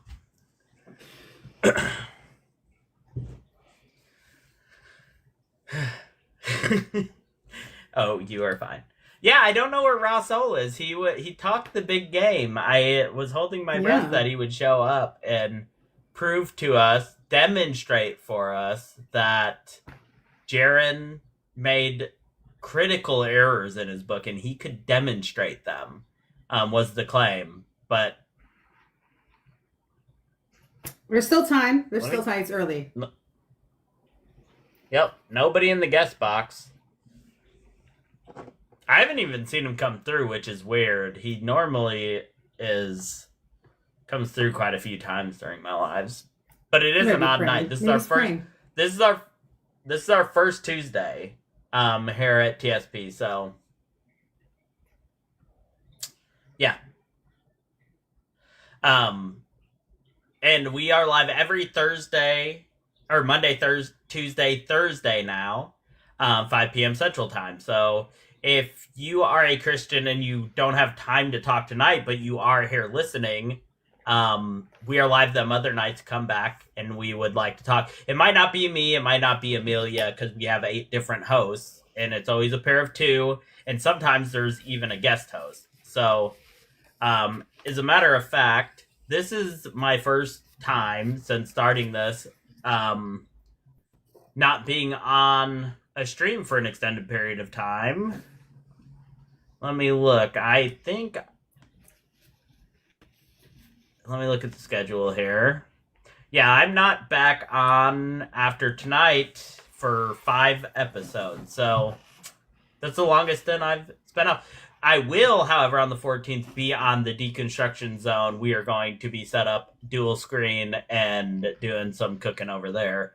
And representing TSP I'm going to have this on my background to promote the channel because that is a big. Not only is it always lovely to be with Justin,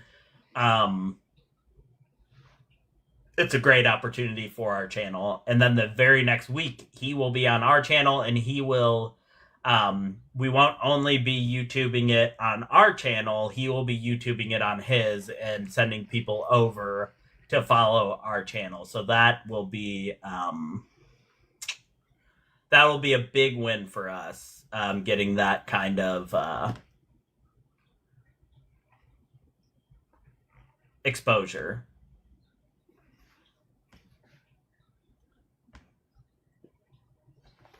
Keep tapping them likes, sharing out the live, guys. Thank you so much for being here. I'm sorry for the lack of people to talk to. If any of you guests or friendlies would like to come up for a couple minutes and ask any questions or just say something about the show, how you feel about it so far. We're on episode 7. So we aren't very far in on this show. Give us some feedback on what you think that could be helpful to us. So yeah. Oh God, the boss is here. We got act right. Oh no. Hello. I Hey, just Sandy. wanted to come up and say hi to Amelia. I've never met you before, so I just want to say I hi. know. It's great seeing your face and hearing you. Thank you. And so far, it's been awesome. Awesome. I told Joyful promised me like 25 different burgers that I could grill up tonight. So I'm like, I'm gonna leave hungry tonight, but that's okay. That's okay. I always have a big appetite. Sorry. Like to cook. Yeah, it's been kind of slow the past week or so, I think, but we'll get I them think in people are here. recovering You'll have from time the to cook. holidays. Yeah, People are that's recovering. That's it. Yeah. That's what it is. Back to normal schedules, and then he had to throw on a Tuesday. So. Yeah, this is new, so people aren't used to it.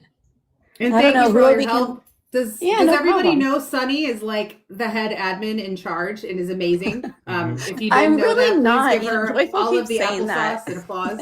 It's Sunny facts. You can't. she's lying. I do Listen, what I she is in can, my- but She's in my DMs every time after the show, and she's like, "Why the fuck did you say that?" And oh, stop it. No. It's bad.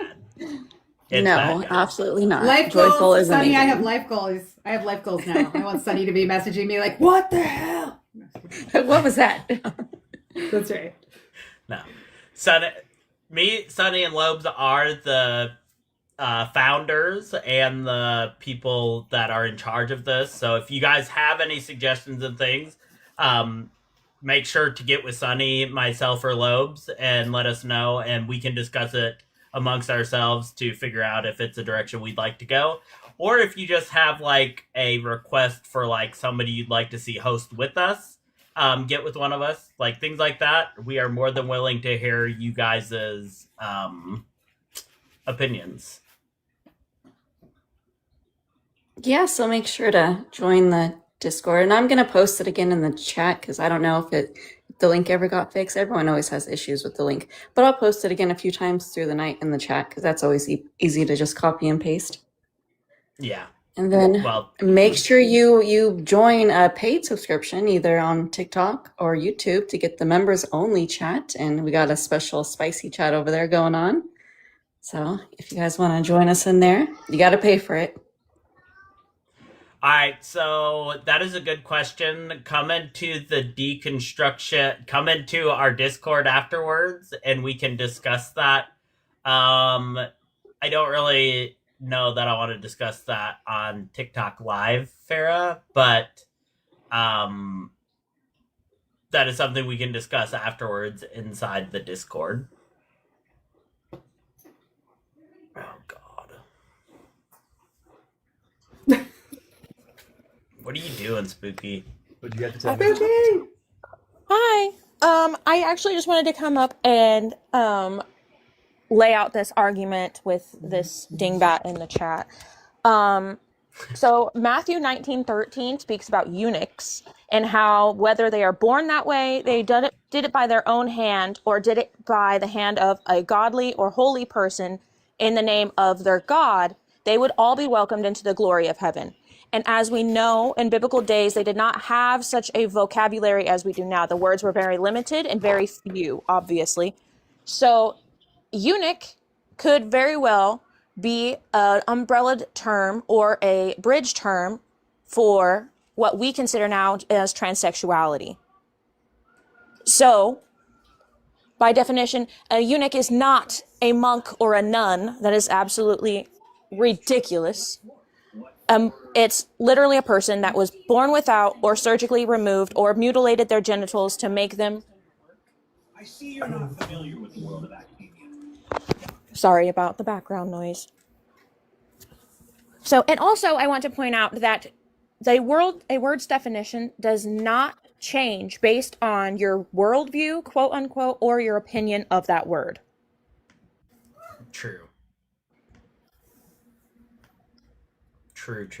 And yeah, I've always found the eunuch thing very intriguing because it literally it says whether you are spiritually or physically a eunuch, which means physically they have removed their member.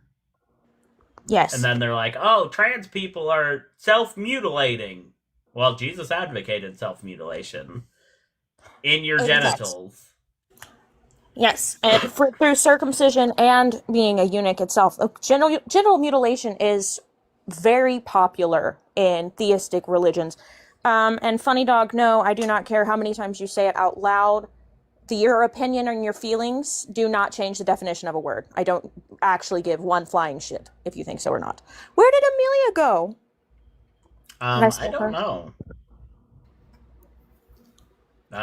She's Amelia, come been back. having some issues. I don't know what exactly happened there. Guys, keep tapping them likes, doing all them good things. Spooky will be debuting on the 12th. The 12th of this month will be Spooky and TBV. That'll be a good live, guys. Make sure to show up. Very excited. And then we have Amelia and Tiny and Candace, and then I will be on with Elizabeth.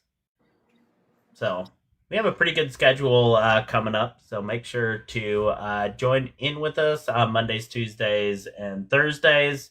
And if you want to be able to see the schedule, know who's going to be live, make sure to join the Discord.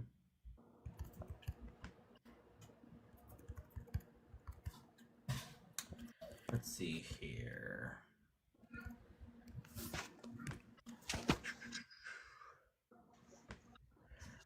Eve, thank you so much for the $5 donation. Very much appreciated.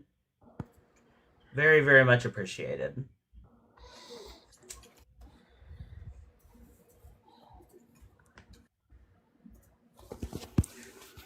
Now I don't want to leave you up here all by yourself. Why aren't you answering his DMs, Spooky?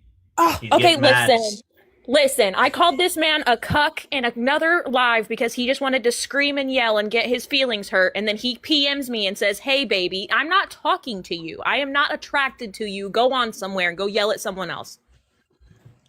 Yeah, it's actually biblical that Jesus is a cuck, too. So... At least you're popular. At least your kink is popular. That's all I'll give you. I'm not interested. I'm sorry. You don't do it for me. Stay out of my DMs, you freaky little weirdo. Dude, this guy followed you. I whip out the racks. You won't have the same energy. You're okay.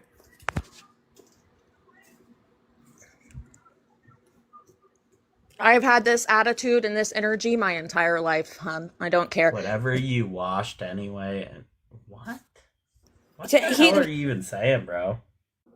He literally doesn't say anything of value. He just screams. Like, if you put him in the box, he's just gonna come up here and scream random shit. Like, he does not have any logic or reason. He's just a fucking chaos gremlin.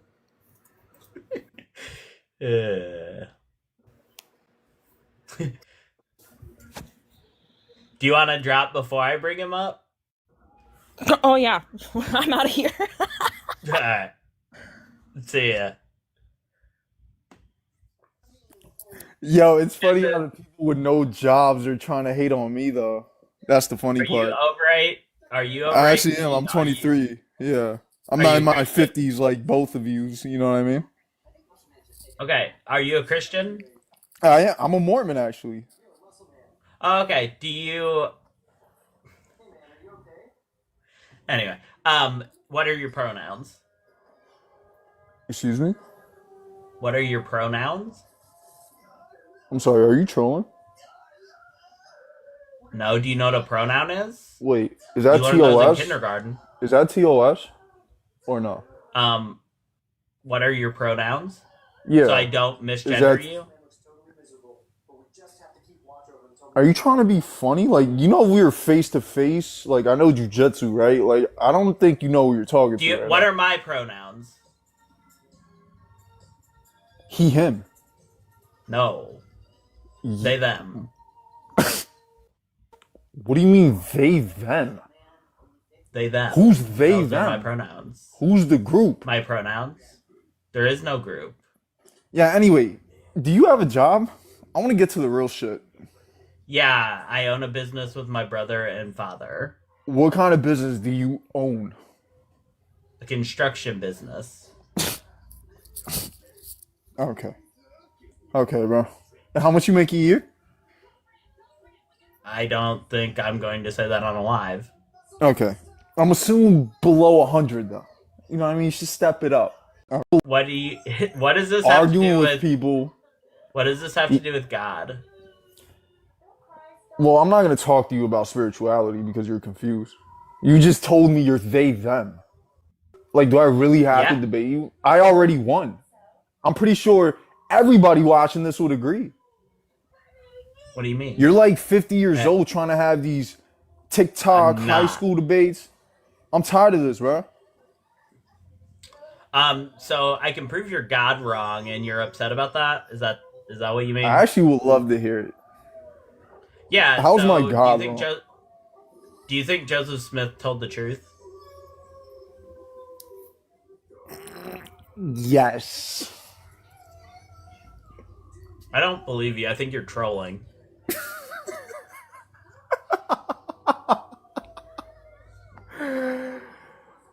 I say think yes you're really a because it's Mormon. Reformed Christianity and Judaism. Hey, you Phil, bro. messed up So bringing I'm this chick fucking out, sick huh? of listening to you fucking talk.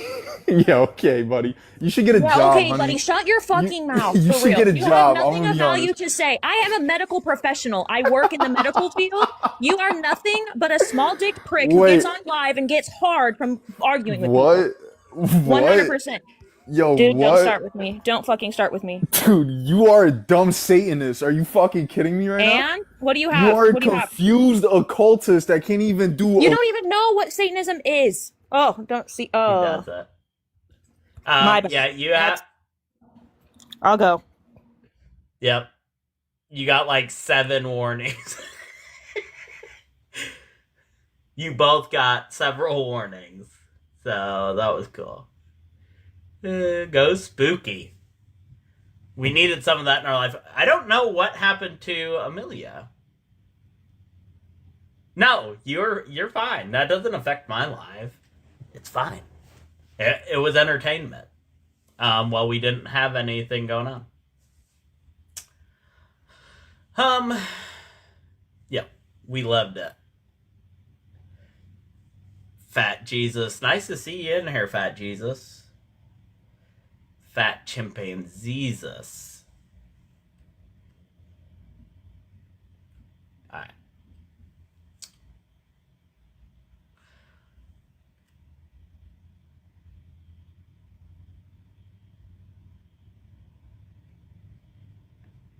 Oh, no. Oh, no, I didn't mean to invite you, buddy. I meant to click and the screen changed and I accidentally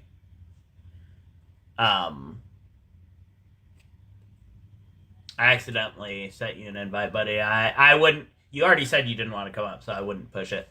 I'm not bringing you back up, dude. You won't even. You don't even know what a pronoun is.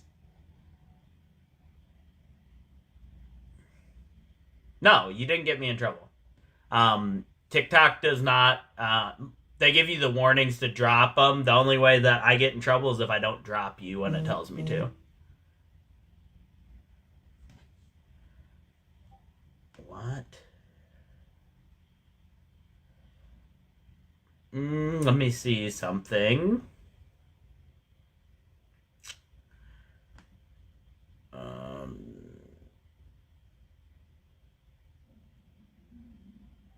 Guys, we may have to restart because it is telling Amelia she is already in the live, so she cannot join the live. So we'll give a minute to see if we can figure that out, and we might have to hit a restart. I really don't want to. We have such good numbers. We're at 78,000 likes, and we still have 2 hours left.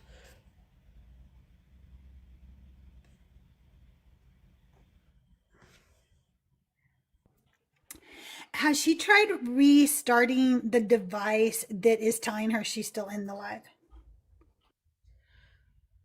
I'm not sure. Let me. Because restarting the device will hard kick her out of this live.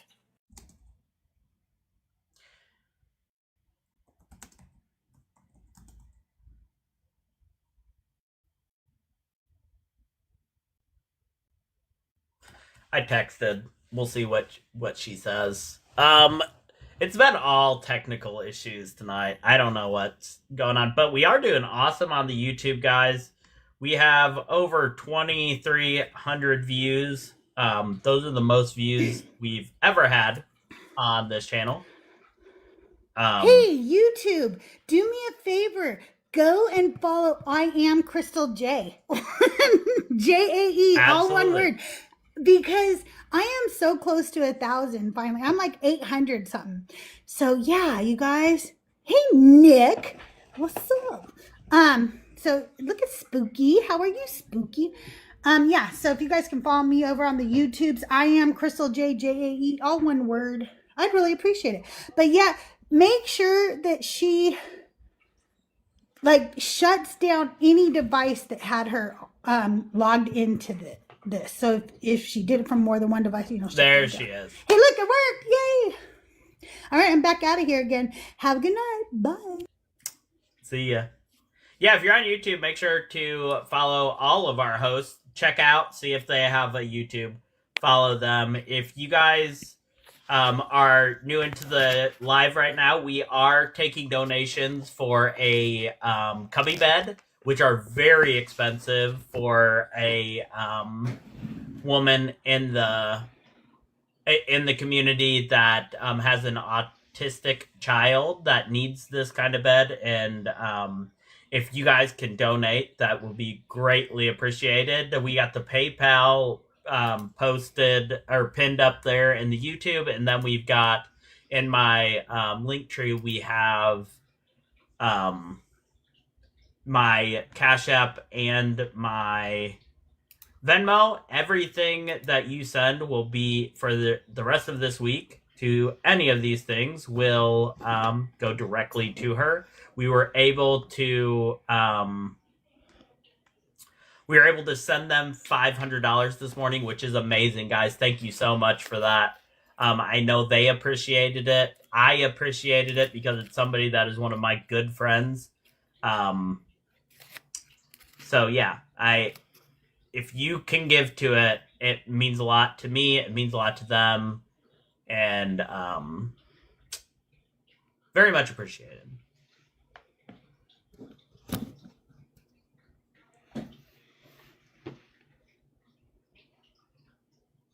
Let's see here. If you just came in and you have not been to our Discord, TSP Discord. It has been in the chat a few times, and it's also in my link tree. You may have to copy the link and paste it because Discord is just like that sometimes. But come over there. We have our schedule. We have Meet Our Hosts, where you can see our 8 fabulous hosts. I, Joyful Apostate, and Amelia are official hosts of the stream. You will see our faces around here a lot.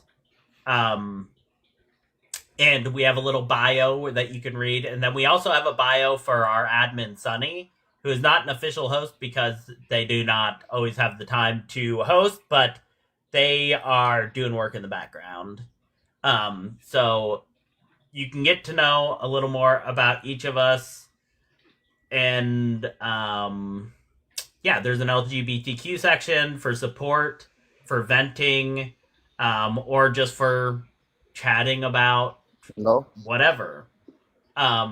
So make sure to join us. Our mission is to make sure that everybody has a voice in the community, and there is a safe place for people to go where they can feel safe to be who they are without judgment or discrimination. Vile, are you over the age of 18, and do you believe in God? I'm not over the age of 18. I'm 16, but I do believe in God, yes. You're 16? Yeah, but I do believe. I do appreciate your honesty. But I can't have you up here because TikTok will remove my stream because they don't like kitty diddlers. So they don't want adults talking to kids. That might change now that Trump has control. Let's see here. No politics. We also don't talk about politics. We don't talk politics. I may take. You can just swipe. You can do a gentle swipe. Vile, if you really need help, I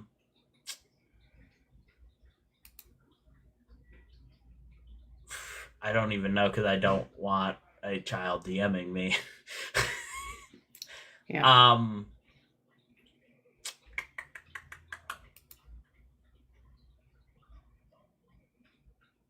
Oh, prayers? We are atheists. We don't pray. We believe that prayer is a cope. It's a coping mechanism, a placebo, nothing more. I would suggest if you need something, you do everything in your power to get that thing. Whether that you're sick, you need to go to the doctor, any of those things, it's within you to put forth the effort to make it happen because God's not listening. All right. Let's see. If you are a Christian and you'd like to have a conversation with me and Amelia here, you are more than welcome to join us. Although we ask is that you are 18, you believe in a God, and that you know what a pronoun is. Preferably.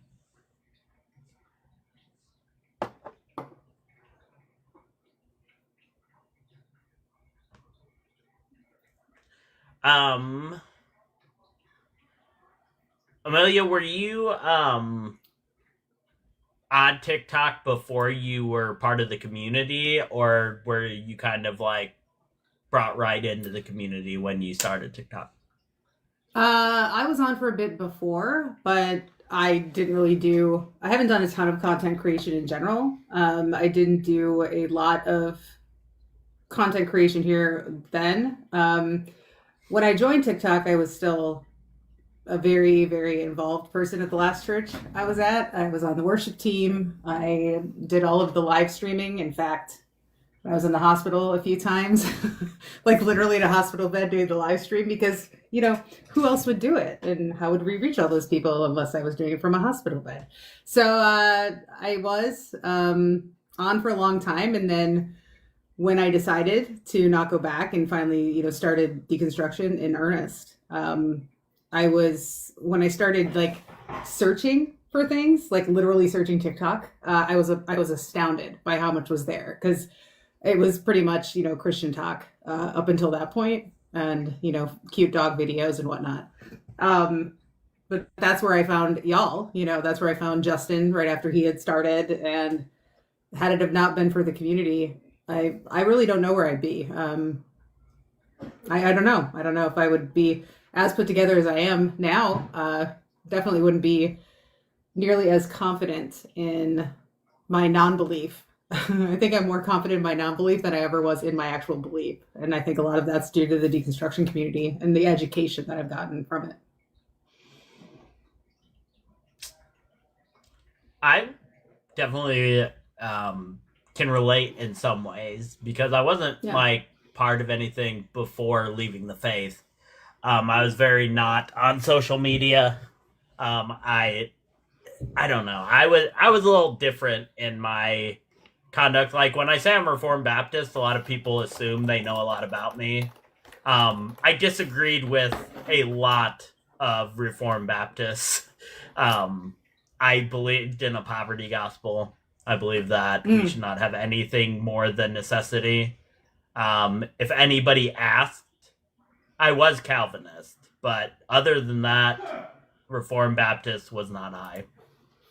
I believe that we shouldn't be dealing in politics, that God appoints those who are going to be in charge.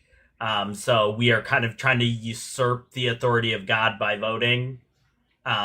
It's not having faith in God to put the right people in place. So politics was out the window. I didn't believe like in too much social media. Like, I'd use YouTube to watch preaching by like Paul Washer or Francis Chan. A lot of people. I watched a lot of Paul Washer and Francis Chan videos. But that was all I used social media for. Like, it was never, if I wasn't doing that, I was praying, reading, or doing something with the church. Were you raised? Is that how you were raised? So was your whole life to that point Reformed Baptist? No. Okay. Well, we started off Southern Baptist, and some of my brothers, one of my brothers is a Southern Baptist preacher now. Got it. And then I have a Reformed Baptist brother that is an associate pastor, and then my dad is a Reformed Baptist elder. Wow. So I, like, somewhere around my mid-teens, we moved to Reformed Baptist theology. And really it was just the Calvinism and elders. They got rid of the business meetings, put elders in place, and said, we believe in Calvinism now. And that was basically the only change. Surprise. There was literally, like, growing up, there was, and I've even confirmed this to make sure it wasn't something I made up when I was younger. Somebody who's on the city council of my town that still attends the same church ran the youth group, and there was a week every year that was called the FAG barbecue, and everything was about how horrible homosexuality is. You gotta be kidding me. No. Wow. That's all I got. Sorry. That was just out loud for everybody in the chat. What? Freaking wild. And and this person's an elder of the church today. Still there. Still. Yeah. And that's the church I grew up in. Yeah. But anyway, so I went through that, and then when I left, we were non-denominational at the first church I helped plant, but we were a Reformed Baptist. There was no difference besides we weren't affiliated with the Baptist convention, so we didn't pay our dues, basically. Oh, got it. but we borrowed like all of their doctrine. We borrowed all of their reading materials, everything like that. Okay. So basically from mid-teens on, I was Reformed Baptist. But Interesting. like I said, different, because my family was not poverty gospel. My family are very, even to this day, caught up in politics. My family are very much not what I would have considered a real Christian when I was a Christian. Okay. And I've seen a lot of your videos, obviously, and I've been in a lot of your lives. Yeah.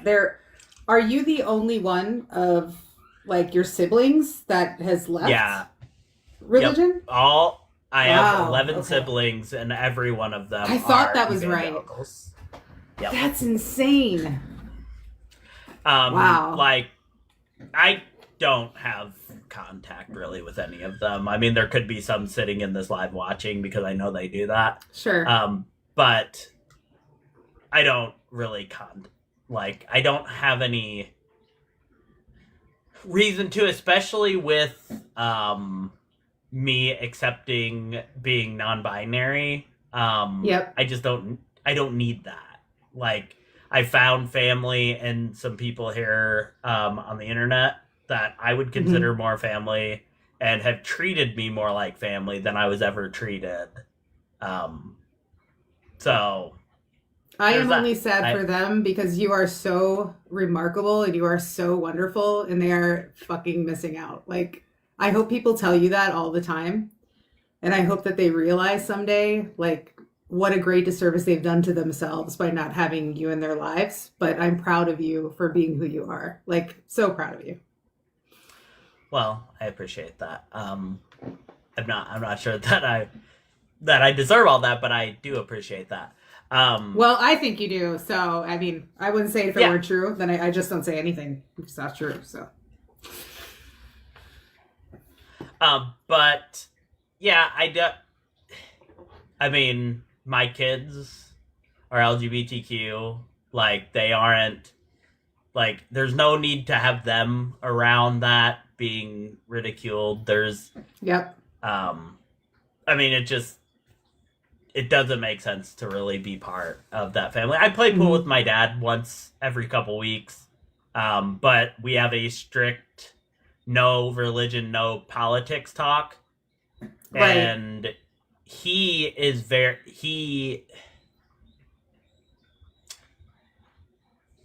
he tries, okay? He tries to bridge that gap. Sometimes it's not bridging, but he tries. And that's really the only person I give any time to, because he does try. It's cool that things you, are hard that for you can him. realize that too. Like, I think that's good that you've come far enough in your deconstruction and who you are to see that in him. I don't think people call that out enough, that, you know, that you do notice that he is trying. He probably won't ever get it right, but he's trying. Yeah. Like, he's going as far away from bigotry and things as he can without flat out saying, like, it's not a sin to be gay. Like, he still holds that it's a sin, but he's like, I don't care. Like, basically. The non-binary thing, not so much. But that would be more of a me and him thing. And that doesn't bother me near as much as the kid stuff. Sure, So, I think exposure will help. Like, one time he told me that he was like, if there's ever a trans grandkid, I have no doubt it will be one of your kids. And this is like early on with me leaving. That's how it works, though, right? Yeah. Okay. And I was like, that Dad, math doesn't math. I said, Dad, I hope that if there is a trans kid in this family, it's mine, because I will support 100%. And I hope that if one of my nieces or nephews are trans, I will keep that locked up tight, and I will support them however I can. But I was like, yeah, bring it on. Why do I mean, For real. and then I'm like, now being like, you know what? I've been with my therapist for quite some time and have gender dysphoria. And like, I thought that it was like for the longest time I was trying to overcome it the same as I did when I was a Christian. Just trying to overcome it. I overcame it all that time. Just overcome it. And that you just can't be happy that way. And there's just no happiness in that. You always feel that void, that thing missing. And yeah, like I just have decided to lean into it. Right. And my name lends itself to, which is nice.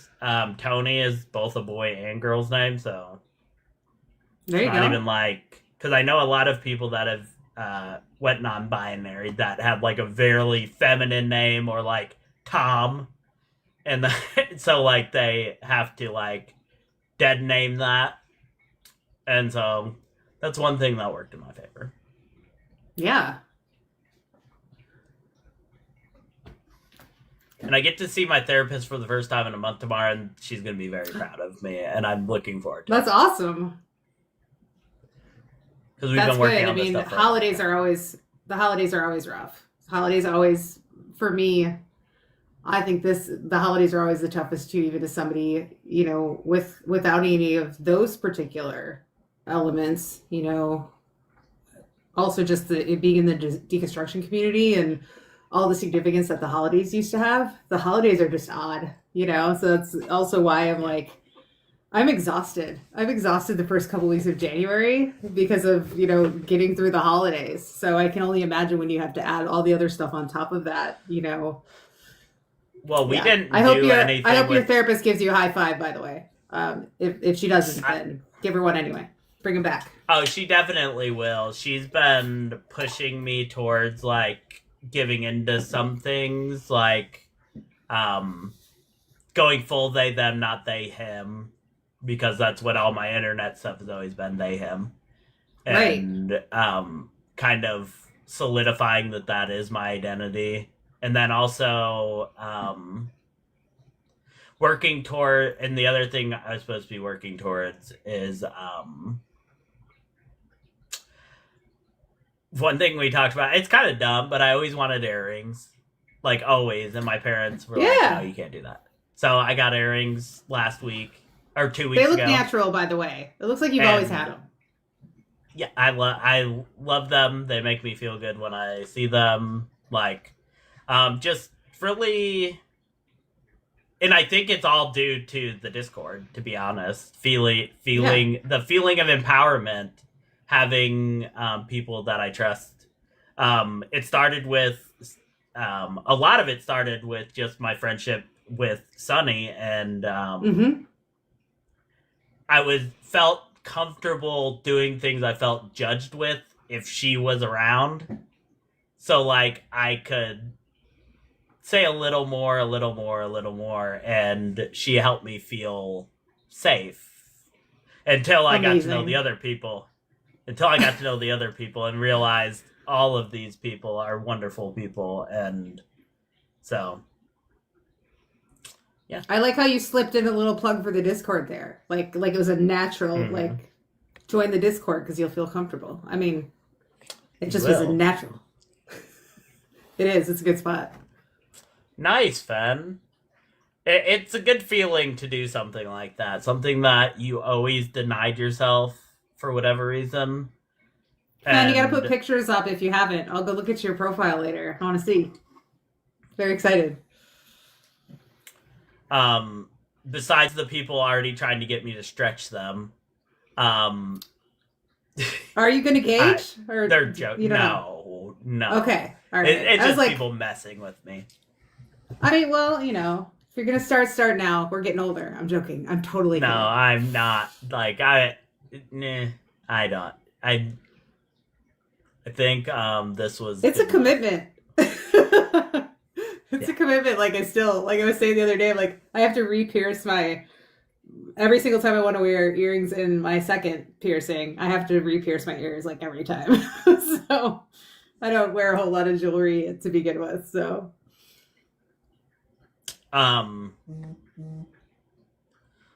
really, to be honest, the way I cut my hair now, like, was a little, I stole a little from, like, I saw Spooky's hair and I was like, that is so cute.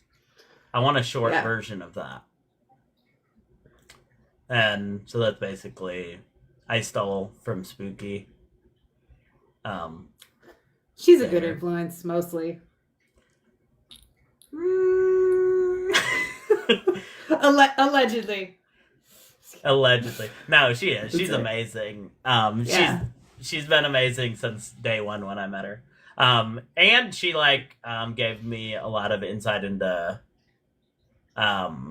Satanism, which there's a lot of good things I've found through Satanism and reading the Satanist Bible. There's a lot of good things in there. A lot of self-empowerment, which I think is needed when you're deconstructing, because you're always told that you're just worthless. You're never going to be worth anything. God is the only thing that can make you good. No one does good. Like, you get these things pushed on you from the time you're a little kid, and then you grow up and you're like, I'm just a piece of shit. And you keep tabs of every one of your wrongs and all of those things. And then when you're deconstructing, you're like, well, now I don't even have a God to forgive me, and I'm just a piece of shit. You know what I mean? And right. Self-empowerment is very big when you're especially first starting to deconstruct. Oh yeah, the whole concept of people look at it and go, oh, Satanism. Really, it's about humanism. It's about, I am a person. I am a human. I am a being, and I should treat myself with the respect that is owed to myself. And I think people totally miss that. They throw the baby out with the bathwater because you say the Satan word and it's like spooky, no pun intended, spooky. But I think that it's really interesting to me, like how much there is to learn from things that you might have otherwise thought were like totally off limits, when really it's, when you read it, it's completely different. I mean, that's how I felt about the Bible for a long time. Like, I thought the Bible was great until I actually read it. So I did do a bad thing though. I switched my earrings after 1 week. Too soon. I know. I have no impulse control. I got these cute earrings in the mail, and I was like, I'll soak them in alcohol and then do it. And my wife was not a good influence either. She was like, oh, it'll be fine. All right, well, she can help when you have to be like hydrogen peroxide on everything, and Well, it's been, they're fine. You're okay. All right, it worked out. They weren't garbage earrings, so that's good. Don't buy garbage earrings up front. You can do the trashy ones after a few months. Yeah, they were not those. Christianity is what happens when someone else reads the Bible to you. For truth. Spooky facts. And then you read it and you're like, wait a minute, this is totally different than the movie. I don't think I like this. So absolutely. Jared, which one of TSP ladies is the worst influence, and why is it me? I think you can answer that yourself, Nerdy. I think you know exactly why that would be you. Now, the worst influence. Oh,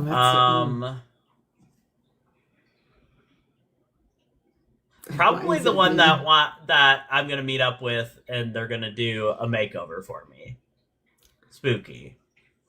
They're going to try out different makeups. Yeah. No, that's amazing. I need somebody to do that to me. Frick. I wasn't one of those kids whose moms was like, let's sit down and teach you how to use makeup. Nope.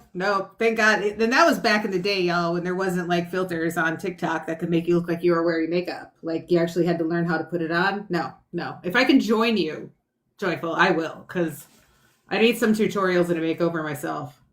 Yes, I just got invited. No, but I am in your area a lot. I'll tell you those stories someday. Okay, yeah, you'll have to text me. I will. I'll fill Interesting. you in. I don't want to dox you, completely. Oh but no, Mount Vernon, Indiana. my husband is part of a group there. Not religious. It's not a religious group, but they do a lot of search and rescue, and they do like hurricane rescue. So he is there a lot, and they're based out of that area. So we are there a lot. I have given up because I'm not tech savvy enough, and I got a picture of my house from Google Maps in a in a DM, and then I was like, yeah, there's no point in it. Like, if somebody wants to find me, they will. Apparently. They can. You're easily doxable. Is that what you're saying? Mm-hmm. That's fine. Yeah, I quit worrying about it. Yeah. Okay, good. I'm like, yeah, if anybody wants to find me, and like, it's just stuff. I have 7 dogs. Good luck. 7 dogs all over the weight of 80 pounds. So good luck. My dogs are fairly big, or my one dog is fairly big, but he will just pee himself. That's what he does. Oh. You go Chum, because that's his name is Chum. And you point at him and he'll pee. Like he'll get, and it's just like, dude. Poor baby. Yeah. And my dogs love it's bacon, not even so. like he's a rescue or anything, so I don't know like what He's it just a is. baby. He's just anxious. Yeah. It's an yeah. anxious dog. My dogs that are anxious, it's most likely because of me and how many years I went undiagnosed with anxiety issues. So, yeah, I blame myself. Bad mommy. I have one that broke his leg. When your 140-pound dog breaks his leg and he has to office with you for like 6 months, it's ridiculous. I'm gonna have to look up what a castle doctrine is. Oh. Do you know what that is? Castle doctrine? No, but interesting. Castle Doctrine, Indiana. Indiana's Castle Doctrine allows residents to use reasonable force. Yes. Oh, okay. Yes, I do. But I am a pacifist. Seems fair. So, I don't own guns or anything. That and I shouldn't own guns for other reasons. I will cover that for our group. My husband is actually a firearms instructor. Do not confuse that with the other things that gun owners are known for. He is not known for any of that stuff. So we'll go with that. We don't talk about politics here. We don't talk about politics. Because he is not that. Hold on. There was something I wanted to say, but oh yeah, Spooky doesn't live terribly far from me. I'm not saying where, but right. I was like 40 minutes from her house the other day. Like, oh wow, okay. Yeah, so it wouldn't take long to just go. We've never met each other in person, but it wouldn't be hard. Yeah, except that you have to drive on the horrible roads in Indiana. Like, yeah. You guys have the worst roads. The worst. Yes, and it's not like they're fixing it. They're working allegedly on it for my entire life. Yep. So funny. I will tell you, we live in the Ozarks now. We previously lived in Illinois. We live in Missouri, the middle of nowhere, and you can physically feel a difference when you cross from Missouri. You cross the roads from Missouri into Illinois, and it is like night and day. I live on a gravel road now that is better than most of the interstates in Illinois. So, and everything in Illinois is way better than Indiana, so I'll just leave it at that. So, I agree with everything you said. Besides property tax is really high in Illinois. This is true. That's the only reason I don't move to Illinois. Oh, let me see it. Construction. What did I miss? Let's see. Hey, the nerdy. I am right by the Arkansas border, actually. I'm South Central, so DM me. Maybe we're closer than we think, and we can do something Dateline worthy. I don't know. Kidding. Just coffee. If you're a Christian, we are still taking guests. We've just been bantering, taking time up. We are looking to talk to theists. But yeah. You know if you're not what, part of the Joyful, Discord, become part of it. you haven't mentioned lately that we are doing a really good job raising money for a really cool kid who needs a new bed. Oh, absolutely. We have a really cool family that needs a cubby bed for their daughter, who is autistic. This is a bed that is specially designed for special needs kids, and they're very expensive.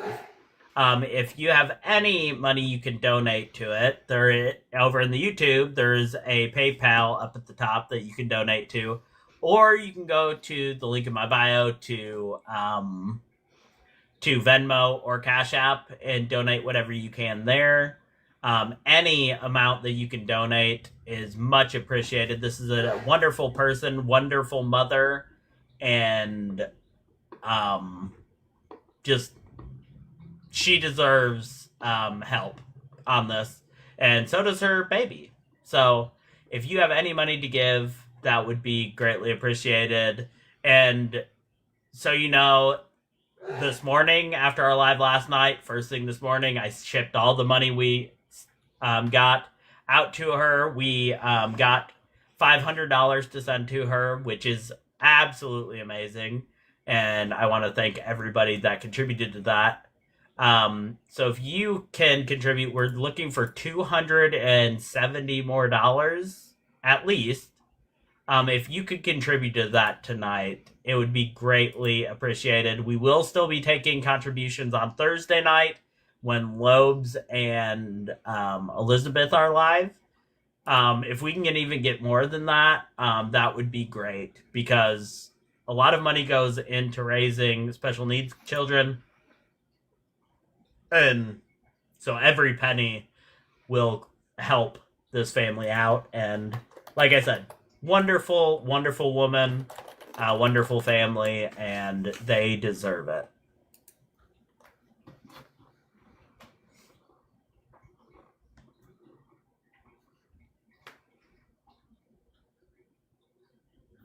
Yeah, we've got that many likes, but so few people. I know. It's crazy. It's amazing. I do appreciate It's your all earrings. of you guys It's your tapping your earrings. ass off. That's what it is. It is. I don't know what the problem is. We have plenty of likes, plenty of shares. Just YouTube was been popping all night with people. Just no ops.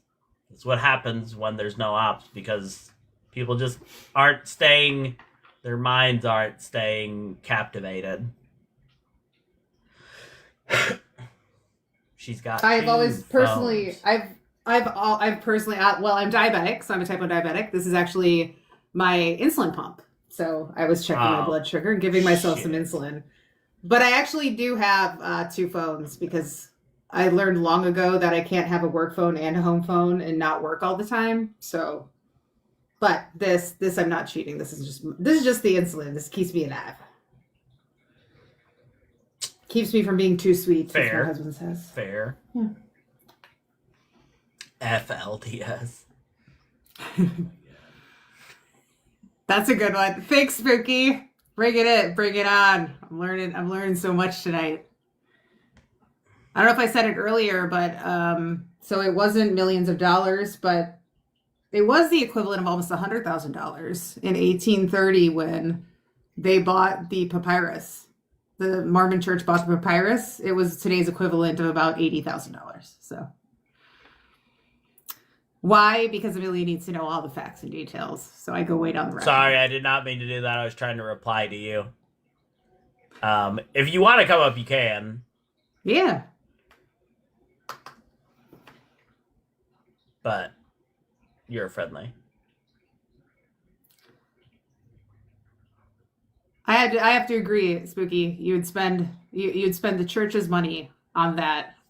You spend all the money that your people donated on that just so you could falsely pretend you translated it, hoping that nobody in the future would ever be able to actually translate any of it. I guess, the forethought. Can you prove that none of it's from Abraham? The Oh book of my Abraham. God. It says it's the book of breath. Well, So I mean, then you no. can always look at the other contemporaries that also wrote when he wrote that said he ripped this off. Like the other stuff he wrote, he literally ripped off. He made copies of other things, which is kind of the Christian MO, right? I mean, we all know that the Bible is just retold stories of stories before that. You know? If not, come on up, prove us wrong. See what I did there? There you go.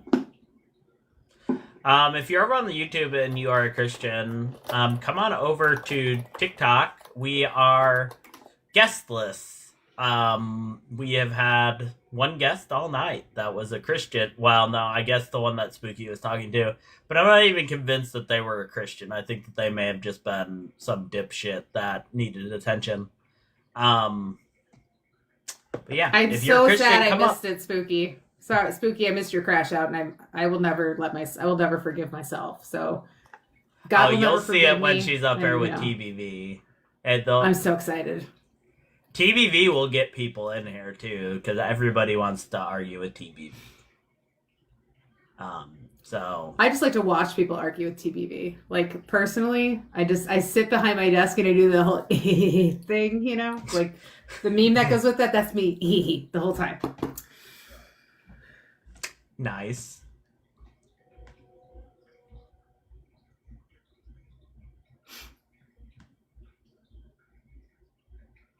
Joyful, I've never noticed before, but you live near train tracks. You've never noticed that? I don't know why I've never. Maybe it's because I'm wearing new headphones. Like I got good headphones finally, and I like notice these. Now I'm noticing sounds. Like when I listen to music, there are some things that are just in one ear, which I'm kidding. I've noticed that before, but yeah, for real. I've never noticed you live so close to train track. So Yeah, you must have a really good literally mic.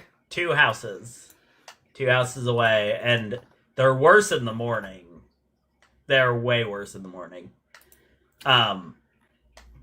But yeah, there's a bunch of plants right up the way from me, so like they're constantly in and out with rail cars, like all day. Oh, every day. okay. Let's see here. Try to argue gently. Spooky, you don't have to argue gently, but just don't get taken down while you're the co-host is all I ask. Like, you gotta try to tone it down to where you're not gonna get removed. Okay? That's it. Don't get us all in trouble. Just get yourself in trouble. That's what we've learned. from Yeah, this. don't get everybody in trouble. I need to be gentle. So yeah, I'm not sure that you've ever been gentle, ever. You are sweet, but gentle I would not say.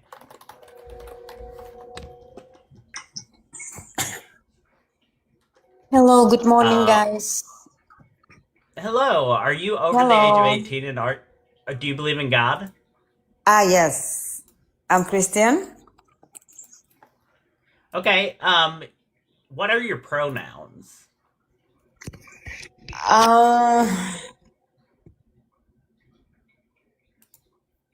Jesus.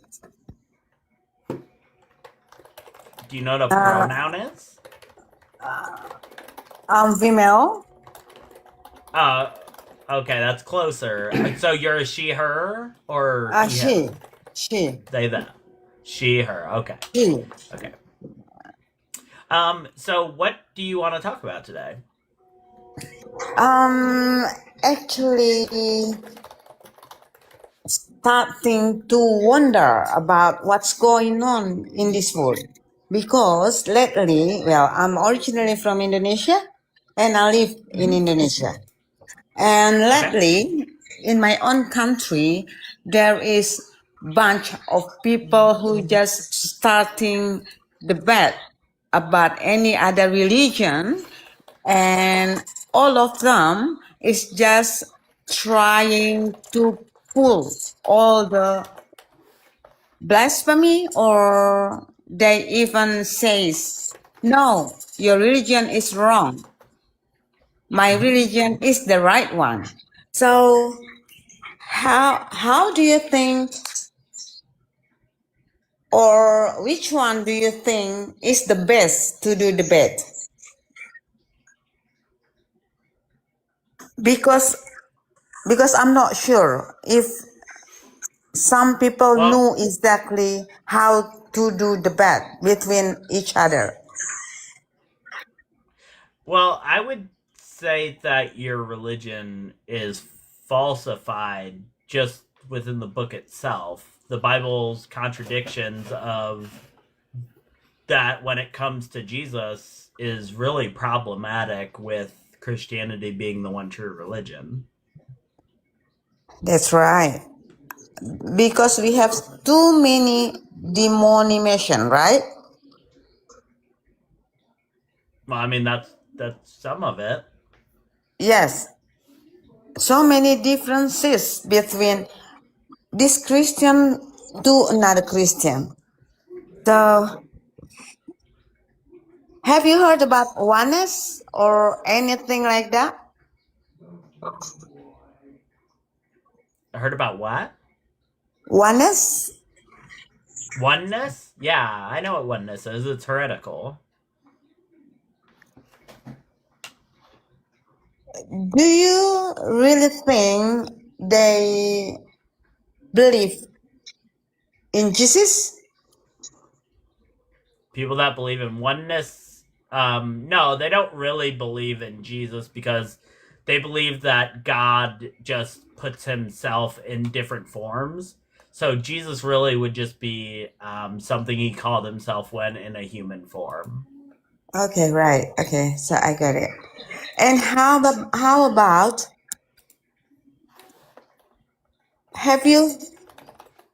I really want to ask too many questions, but I just worried if some people think I'm too critical about some other Christianity Okay. because in my country everything it just comes suddenly like like just like boom. Last week there is other newest Christianity thing happened. And then this week, I've heard some others believers as well in Christianity itself. So, it's kind of crazy stuff that for some people who were just born and try to learn about Christianity itself, so many people confused. Yeah, I mean, Yeah. I don't disagree. I think all of Christianity is confusing, and that's why I've decided that I don't believe any of it. It doesn't matter which flavor it is. I don't subscribe to it at all. Simply, and there being so many different versions of it is one All of the right. biggest reasons. Okay. All right. So I think I better go now because I have to go to work. Thank you so much. Oh, okay. I Thank will you. follow you. Thank you and have a great day. You too. Thank you. You too.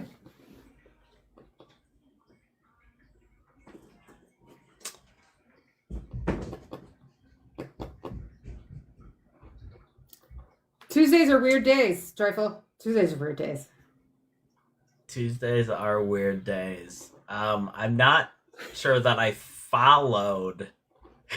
Like, I could understand what she was saying, but I'm not sure that I followed. Like, Yeah, no. it was like, I don't know. I don't know that she was following anything we were saying either. No, I believe there was a whole lot of following, but not much leading. And I don't even know where we were going, so it's all right. Yeah, cool story, bro. Anyone want to talk to the KFC Colonel with the Ouija board with me? I was just gonna say I'm with Evan. That was exactly what I thought. Well, okay. That was Yeah. a guest. Well, okay. Be careful what we wish She for. was very pleasant. She was very polite. I had to leave. Did you get any? We did get a Christian, but you are glad. We think we did, Sonny. We think we did, but we're not entirely sure. I was a little confused towards the end if she was actually a Christian or not. The whole thing was very next live idea for free. You're welcome. What? I don't know what that means. I'll have to ask you about that later. Oh, this stretches. Does that make sense to you, Amelia? No, I'm trying to see if I missed something. I feel like I missed the last 7 minutes entirely. I hope I nothing's take it wrong. back. It'll cost you.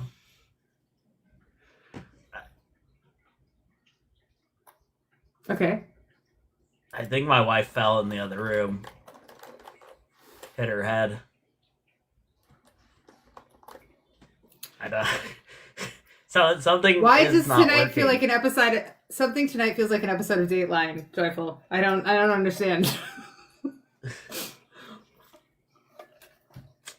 Maybe me and you are the problem, Amelia. Maybe me and you are the I am definitely not the problem. Nope. Don't put that evil on me. Nope. Nope. Don't put that evil juju on me. So, no, sir. Alright, so guys, if we don't get any more guests, we're probably just gonna go to 8:30. We are already at 124,000 likes. You guys are That's amazing. unreal. We didn't break 45 people concurrently, so you guys are fucking fantastic. Yeah, I can't even. Like, this community is the best. They are. YouTube, thank you guys for being here. You guys have been amazing over there as well. With all of the likes, with all the comments, keeping that live going. We have more than tripled our best. No. I think at the end of one night we had 900. So we're almost triple our best night of views on YouTube. Thank you very much over there for all you guys are doing. Appreciate it. I am on this side of the YouTube TikTok schism. Yeah.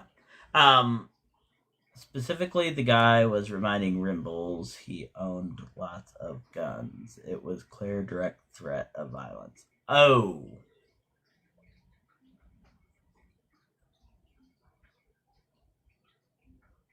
Uh-oh. That doesn't sound good. Oh yeah. I trust you. You mods on YouTube. I trust what you do. That YouTube isn't as censored as TikTok. TikTok will like not show a comment if it says like gun in it or something. Over right. on YouTube, people say some wild shit. Yeah, so I like to think of TikTok as the kinder, gentler YouTube with smaller attention It spans is. for people like me.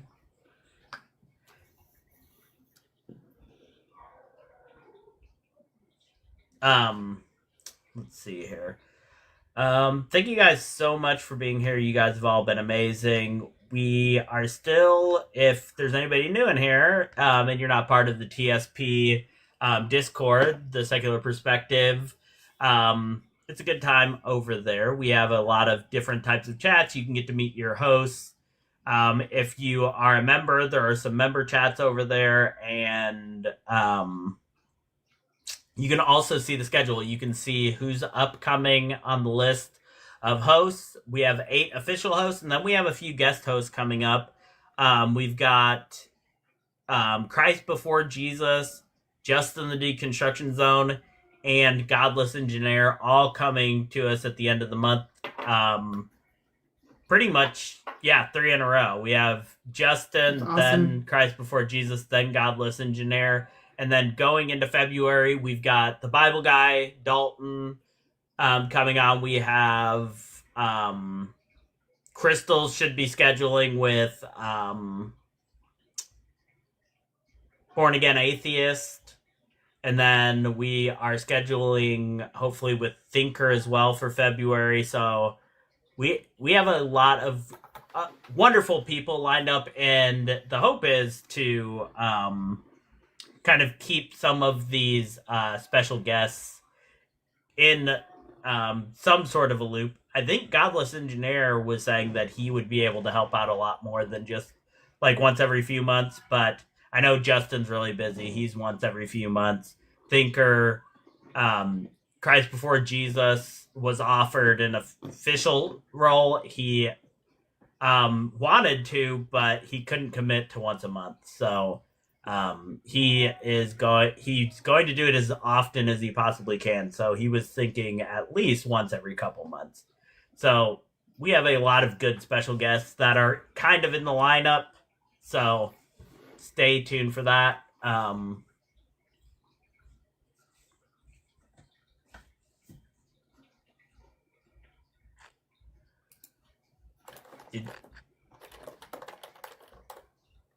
Born Again Atheist. Yep, Born Again Atheist. Hopefully Cyber gets a hold of me. I'd like to get Cyber on sometime. Cyber and Born Again Atheist, I cannot do a live with. I love them to death. Overstimulation galore. Like, I just would not be able, like, I would have to take so many breaks. I do when I watch their lives. I love them dearly. They're great people and they have great content. My brain gets overstimulated. And okay, like, Joyful. What? Yeah. For everybody who joins the Discord, this won't be in the games channel, but I'm going to do a little bit of I'm going to do a game where we have an over-under on how many times when you host, you take a break. Just then we can gauge your oversaturation point. I'm very excited about this. You have no idea. Like I'm yesterday, if you were around yesterday, I took a lot because I didn't have my Wellbutrin, and my ADHD was and then things would be going on and people would say things in chat while I'm trying to talk and I'd just get overstimulated. I'm like, all right, I'll be back. I am also in the Wellbutrin fam, so stay tight. Yep. Nice. Yep. That or Zoloft. I take that and Zoloft, and if I miss either of them, it's that day is pretty much lost to my wife wanting to pull her hair out, trying to have a conversation with me because there's just zero focus. It's too late for me to buy but you can do it. Holly, what are you talking about? Well, Vitra Fam, rise up. I just started. That's right. I think 4 months ago, I started Wellbutrin. And I liked it. We downed my doses of Zoloft and put me on Wellbutrin. And, I like it so much. It's so much better. Yeah, don't skip it, doing though, the high dose. Yeah. Try not to miss it or skip it because you get the brain fog thing the second day. And, I always tell my husband, I'm like, I cannot function right now because it always feels like my brain isn't quite snapping together. So, but yeah, it's been great for me. My wife is concerning me in the chat. Maybe having a stroke, typing some nonsense. Guys, if you're not following Holly, you can follow her, but she doesn't post anything, nor will she do it live, so it's pointless. Holly, do you smell burning hair? Do you smell burning hair, Holly? Walk toward the light. By the way, this is Thanos, everybody. He says hi. He's our 140-pound broke my leg dog. He's my baby. He's a good baby. He's a big baby. He's big. Oh, and he is. As long as I don't weigh as much as my dog, I feel like I have my weight under control. So that's how I keep myself. I don't like scales, but I compare myself to the dog. Well, Amelia, I'm sorry for your debut. We didn't really get. That's okay. I still enjoyed it. I enjoyed the Mormon live coping. That was, I mean, I never thought my first time would be a live coping Mormon session. That was cool. That is true. Mormons are fun to talk to some extent, but they're all the same in that they are willing to throw out anything they don't like a lot quicker than Christians are. They're just like, yeah, I don't like that. That ain't true. And it's like, I had roommates who were Mormon. It didn't last very long when I lived in Kansas City when I was 19. And they hated the phrase cherry picking. So there was just a personal feeling of like, haha, I got to say it. Because when I said, I don't mean to say this, but you're cherry picking. And he was like, yeah, I know. But they hated that when I would say that to them, even then. So. Yeah. Mormons or something. I wish I wanted to bring Cyber up, but I try not to get... Like, if somebody else is being the host and I'm on, and they want to bring somebody up that has a specialty in an area, they're more than welcome to do that. I don't know. I like it just being the two hosts. I feel like it looks more professional, kind of, and the whole vibe we're going for. But no, you're doing a great job. You and Sunny and Lobes, you guys doing all this work that you're putting into it and getting the different people up here. Because unlike Christianity, there are different perspectives in atheism as well, which is kind of nice. So you guys are doing a great job with it. Well, and also we've been very strategic and keeping a female to male ratio. Mm-hmm. And trying to get people of other backgrounds, different races, things like that, and try to incorporate all that, because everybody does have a different voice. We all have a voice, but it's always different. And like I was telling somebody yesterday, like, me and Tiny disagree. I'm a physicalist. I believe everything is physical. Metaphysics is just a way to try to understand physical things. I do not believe anything is metaphysical. Tiny would not agree with that, but there's no like real foundational thing that me and Tiny would disagree on. Like, atheism isn't a monolith, but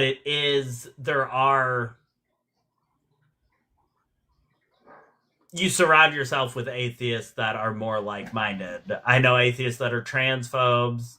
I know atheists that are MAGA. I know atheists that don't believe in evolution somehow. I don't even know how that works. All of this is one person. But yeah, you made it sound like there were multitudes, which good work. Good work. No, I know. I know. I know people more than just one person, but there is one person in particular that meets all of those categories. His name's Jeff for Truth, and don't follow him. Don't. Oh yeah, Jeff. Mm-hmm. I don't anymore. He's a POS. But yeah. But he wrote a book. He did. Did you see my video? I did. I did. Love that. That's my favorite video ever made. You pinned it, right? Like, it's pinned. You better pin that to the top. If you don't have that pinned, you are, come on. I don't. Yeah. I need to. Can you pin that, please? Put a pin in it. I will. Some people won't get it because they don't have a clue who he is. I don't even know if he's around anymore. Well, since I unfollowed him a while ago, I don't see his stuff anymore. Like, he doesn't even show up on the random like slide-ins. So I couldn't even tell you if he's still around. My favorite was when him and Jaron debated. Two mythicists debating about why Jesus isn't real. It was pretty, like, Jaron made him look dumb, but it was still funny. But still, yeah. Two people debating. I'm actually like tearing up just thinking of that. Is hilarious. Cole, are you a Christian and are you over the age of 18? Yes, I am 21 and I'm a Christian, I guess you could say. Okay, what are your pronouns? He, him. He, him. Thank you. What do you got for us today? I was wondering if y'all were interested in talking about preterism, full preterism. Or if y'all Oh know about yeah, that. yeah. Yeah, I'm a full preterist. Okay. Why are you? What makes you believe in full preterism? And I would say that's very clearly what the New Testament is talking about when it speaks of the return of Christ. And I just think it makes a lot more logical sense than like the. I think it makes Christianity logical, is what I'm saying. No, I agree. I think that preterism is a more rational approach when it comes to like Jesus saying he's going to come back before his disciples have all died. Jesus saying the generation would still be there. Paul saying don't even have babies because Jesus is coming back. I believe that, but is the more rational take. But my question is, why does everything point to it being the end of the world? Well, not the end of the world. It's the end of the age, the Mosaic age. I don't think Christ is actually talking about the end of the actual world. What are stars falling from the sky and the sun not burning out? Would that be the end of the world, or would that be the end of an age?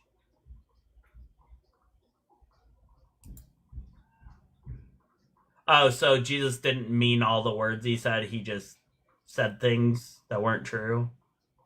I mean, he was a person who spoke in his culture, so he spoke as a apocalyptic Jewish preacher, not as a 21st century person. Okay, so do you think that? What do you think he meant when he said all of the world would be gathered together to be judged? Did that happen in 70 AD? Which text are you exactly talking about? That would be Matthew 16. Let me flip that real quick. Matthew 16, 27 through 28. Him and his angels come, and all the world is gathered. Each one is repaid according to what they have done. And also Matthew 24, it says all the people will be gathered from the four corners of the earth together to be judged. Matthew 25 says that he's going to gather everybody up and separate them, the sheep from goats, one on one side and one on the other. All of these talk about all of the people of the earth coming together and being judged. Did that happen in 70 AD?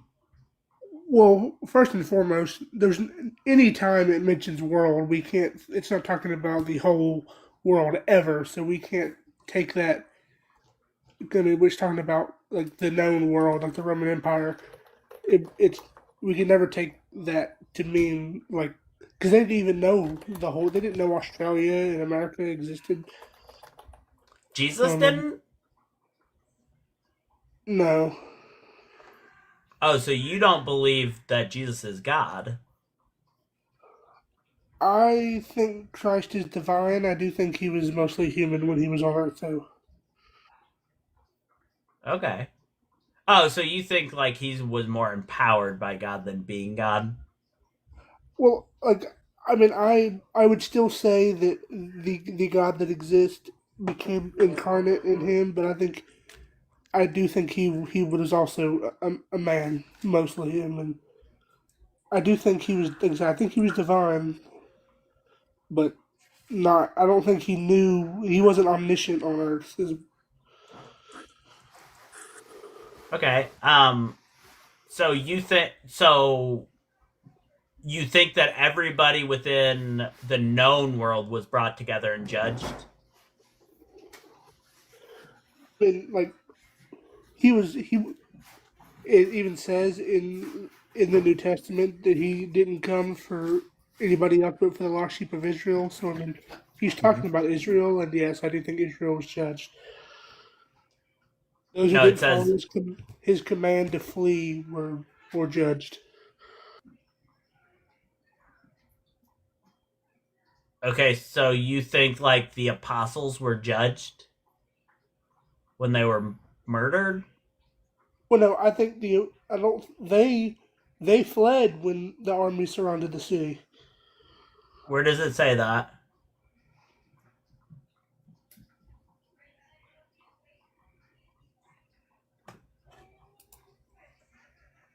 Well, I guess that's true. Only a few of them were. All right. So do you think? So you think it was just the judgment on Israel?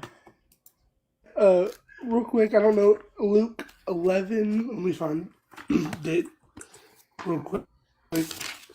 Luke 11. What is it? 51. Luke 11, 51. If I did. Crap, what's what I'm looking for?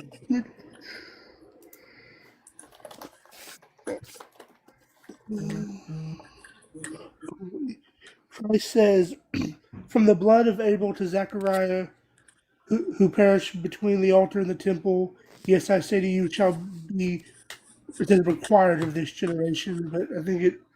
I'm reading the New King James. I mean, I don't know how accurate this is. I would rather be reading another translation, but he's telling these people that it's going to be poured out on them, not on anybody else. On this generation. Mm-hmm. Yeah, but he's not talking to the whole world.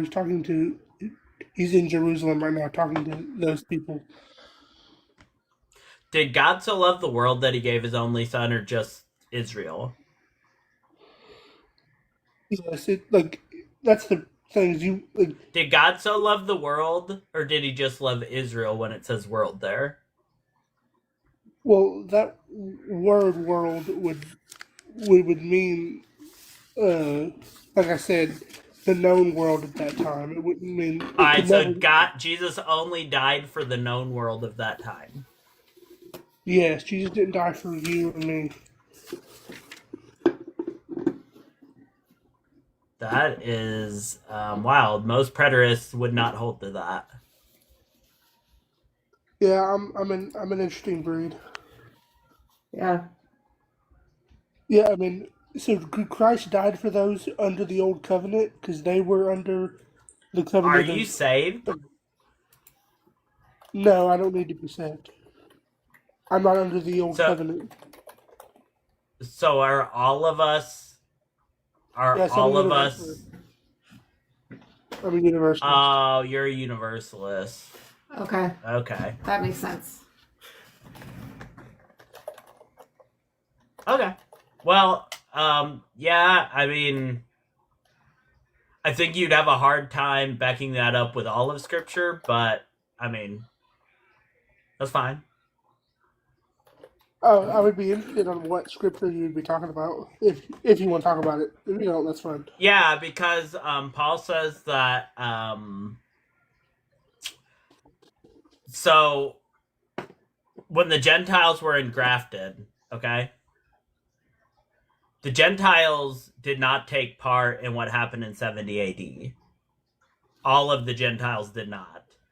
So if Jesus died for the whole world and that included Gentiles, and then he says he's going to judge the whole world, why weren't the Gentiles judged in 70 AD? Gentiles weren't under the old covenant, so Christ wouldn't have had to died for them. Oh, so the New Testament lies. You don't believe in the New Testament scripture? Oh, what passage are you talking about specifically? Yeah, so according to Acts 15, the Council of Jerusalem, they were still under the law, but they didn't want to burden them with all of the law. Acts 15. The Council of Jerusalem, they say that they can't eat food sacrificed to idols, food with blood in it, food of strangled animal. If the animal was strangled, sexual immorality. These are all things that they said they have to carry over from the old law. And they say the Holy Spirit is who told them that that is what would be good. I know what you're talking about now. I am not sure on that, actually. I will say that. I don't know how to answer that. Well, that's fair. That's fair. I don't expect everybody to have an answer for everything. That's the point in these discussions. Yeah, so that would be my biggest contention, is that the Gentiles were not judged. And if what the apostles claim that the Holy Spirit told them is true, then they would still be being judged by parts of the law, at least.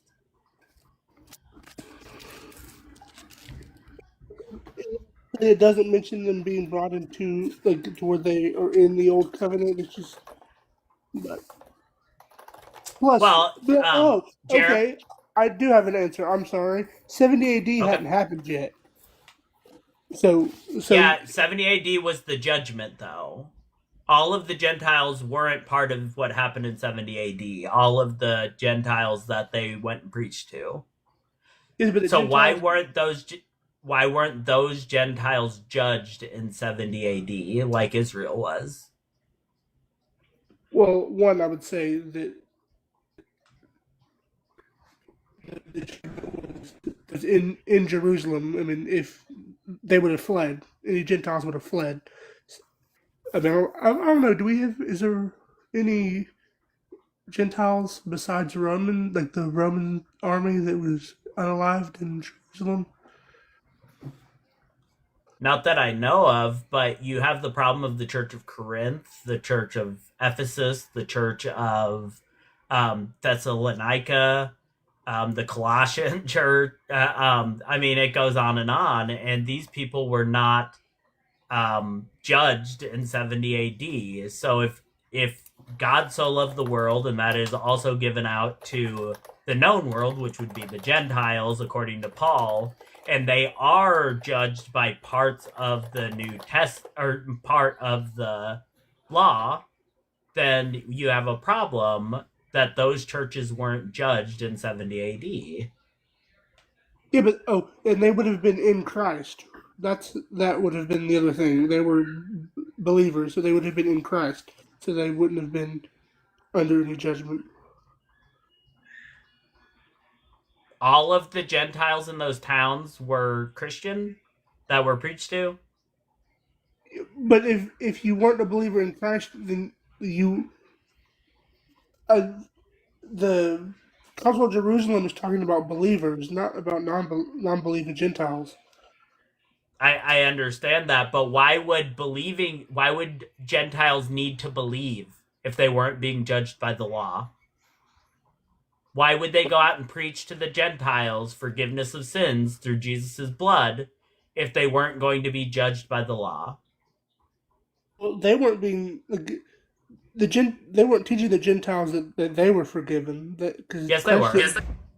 Have you read 1 Corinthians, 2 Corinthians, Romans? Have you read any of these books?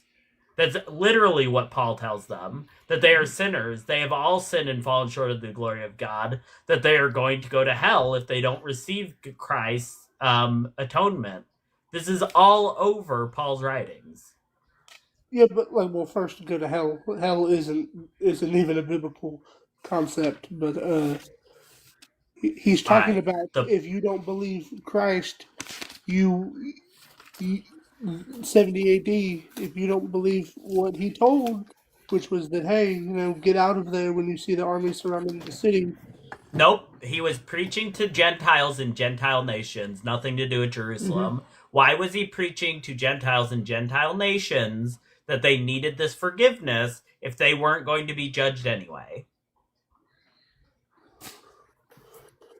That's the thing, is he was warning them. It was a warning, don't go to the city. That's the thing. Don't, or you will be. Yeah, but judged. Why did they need to receive Jesus to not be punished if they were not being judged where they were? Why were they telling whole cities this? I feel like I've repeated myself. Yeah, I feel like you're not answering the question. The question is, why did they need forgiveness of their sins through Jesus Christ if they were not going to be judged? That's the question. They didn't need forgiveness of sins because they weren't under the old covenant. Again, then Paul lied to them. So you disagree with Paul. You think Paul lied? I mean, I can say Paul's wrong if that's the case. If Paul's telling it, because I mean, I don't think the Bible is divinely inspired. So I mean, I could say that if. Okay. Well, if you don't even believe in the Bible, there's no point in having a conversation. Because then you can just make it up as you go. What you're doing is you're saying, I want to make this up as I go, and then you just have to bow to what I say because I made it up. One moment. Let me look something up real quick. I'll be right back. I'm just gonna go teacup for a second. Amelia, I will be right back as well. All good. Tuesdays though. Mm-hmm.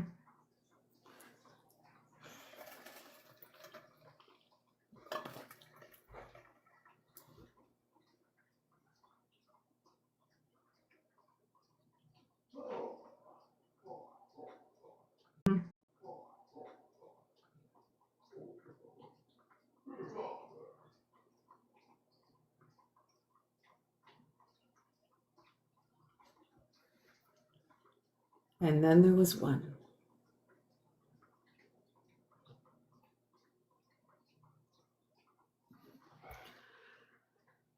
Guest had to look something up and step away. And Joyful had to step away. So they have left me unsupervised. Anything could happen.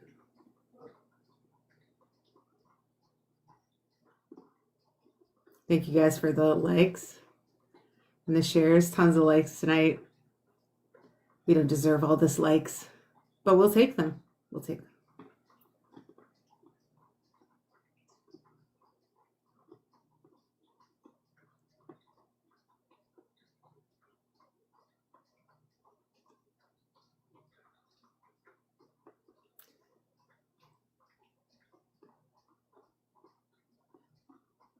Guest is still looking something up. I believe it was probably a very large book. Almost 150,000 likes, guys. Thank you Isn't that so nuts? much. I was thanking everyone. Our goal has been 70,000 the last up until today. So you guys Maybe doubled we our goal. do Tuesdays. Even when we don't get guests, our goals for Tuesdays should just be likes. I will come for Mufasa, actually we'll do the Mufasa. I'll bring you up until you until this guy comes. You can dance. People can give you coins. Okay. Oh,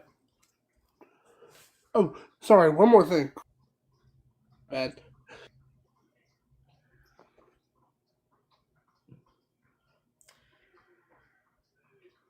Yeah, we didn't have a ton of people, but we got a ton of likes, tons of shares, and all of those good things, which will help next. Those go more to your next live than they do even in this live.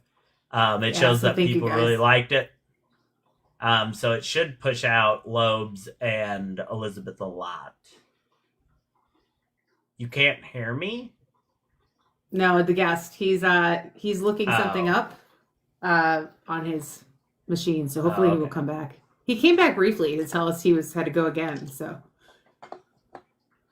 you know what we've learned from this Joyful is that our witty banter has been twice as valuable as previous witty banter. That's what it is. Okay. It's our banter. Welcome back. Thank you. So where were we? We were talking about the Gentiles and why they need forgiveness. Yeah, why do they need forgiveness of sins through the remission of sins through the sacrifice of Jesus? So it was less sins, because like I said, Christ even says where there's no law, there's no sin. So that they couldn't have been sinners, but it would have been them being cleansed of Well, their. that's Go ahead. that's just wrong unless you're throwing out Paul and the prophets, because the prophets also said when the Messiah came that the law would go out to all nations. Mm-hmm. So you have to throw out the prophets and Paul to make the case that they weren't under the law.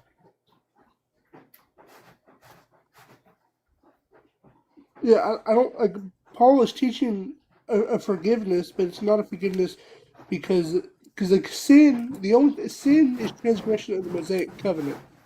You if you're not under the Mosaic covenant, you can't transgress. But they are. They got engrafted into being Israelites. That Romans, talking about the engrafted branches, they are being engrafted into being Israelites. Well, the believers are being engrafted into Christ. Yeah, why are they engrafted into Christ if they don't need forgiveness? Well, I mean, that doesn't follow just because, I mean, being in Christ. What is the point? What is the point in being part with Christ in the in the Gospels? What was the importance of being in part with Christ? I mean, it was joining into the new covenant with him. Yeah. What was the new covenant? I mean, it's a covenant of life and life more abundant. And forgiveness of sins. Jesus says this too. Says, whoever believes in me will not perish but have everlasting life. It says that Jesus also makes the statement that he who believes in the Son of Man, let me pull that up so I don't butcher it.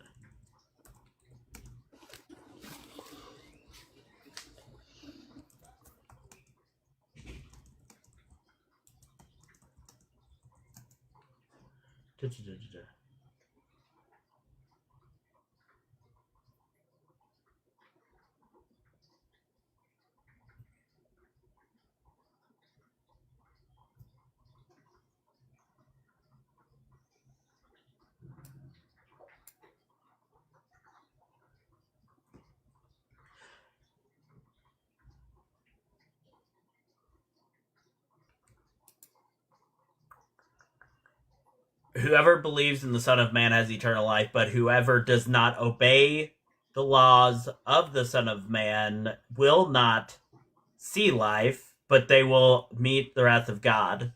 So even the laws of the Son of Man is not just the Mosaic law.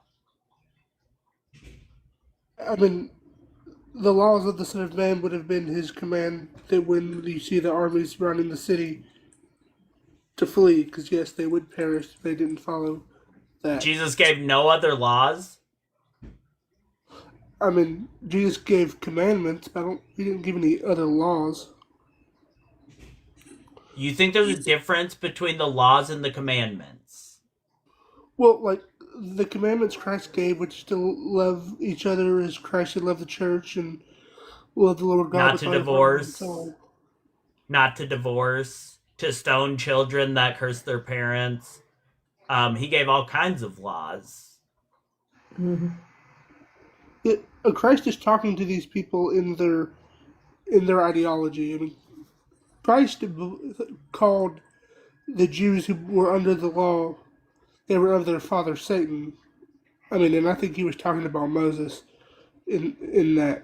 Moses is the Satan, and do you know I think it's in John where he tells them that you're of your father Satan. So, I'm sure you know Satan means adversary or accuser. Adversary, yep. It's talking about Moses and the law. The law accuses them day and night. Yep, even the Gentiles, Paul says that you know that you're a sinner by the law. That's what makes you aware that you're a sinner. To the Gentiles, he says this. Yeah, Romans 2:12. Romans 10:12, you said? 2:12 through 16.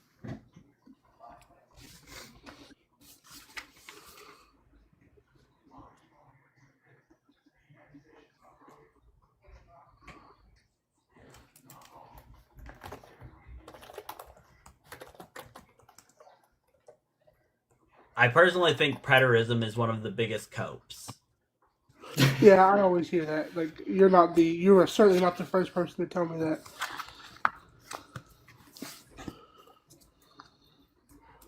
Like, you are not the 10th person to tell me that. Yeah. So Romans 2:12, 16 through 16, all who have sinned apart from the law will also perish apart from the law, and all who have sinned under the law will be judged in accordance with the law. For it is not the hearers of the law who are righteous in God's sight, but the doers of the law who will be justified. When Gentiles, who do not possess the law by nature, do what the law requires, these, though not having the law, are a law to themselves.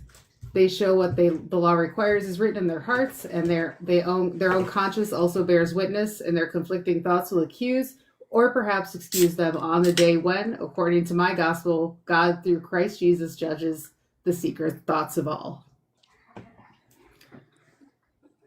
Mm-hmm.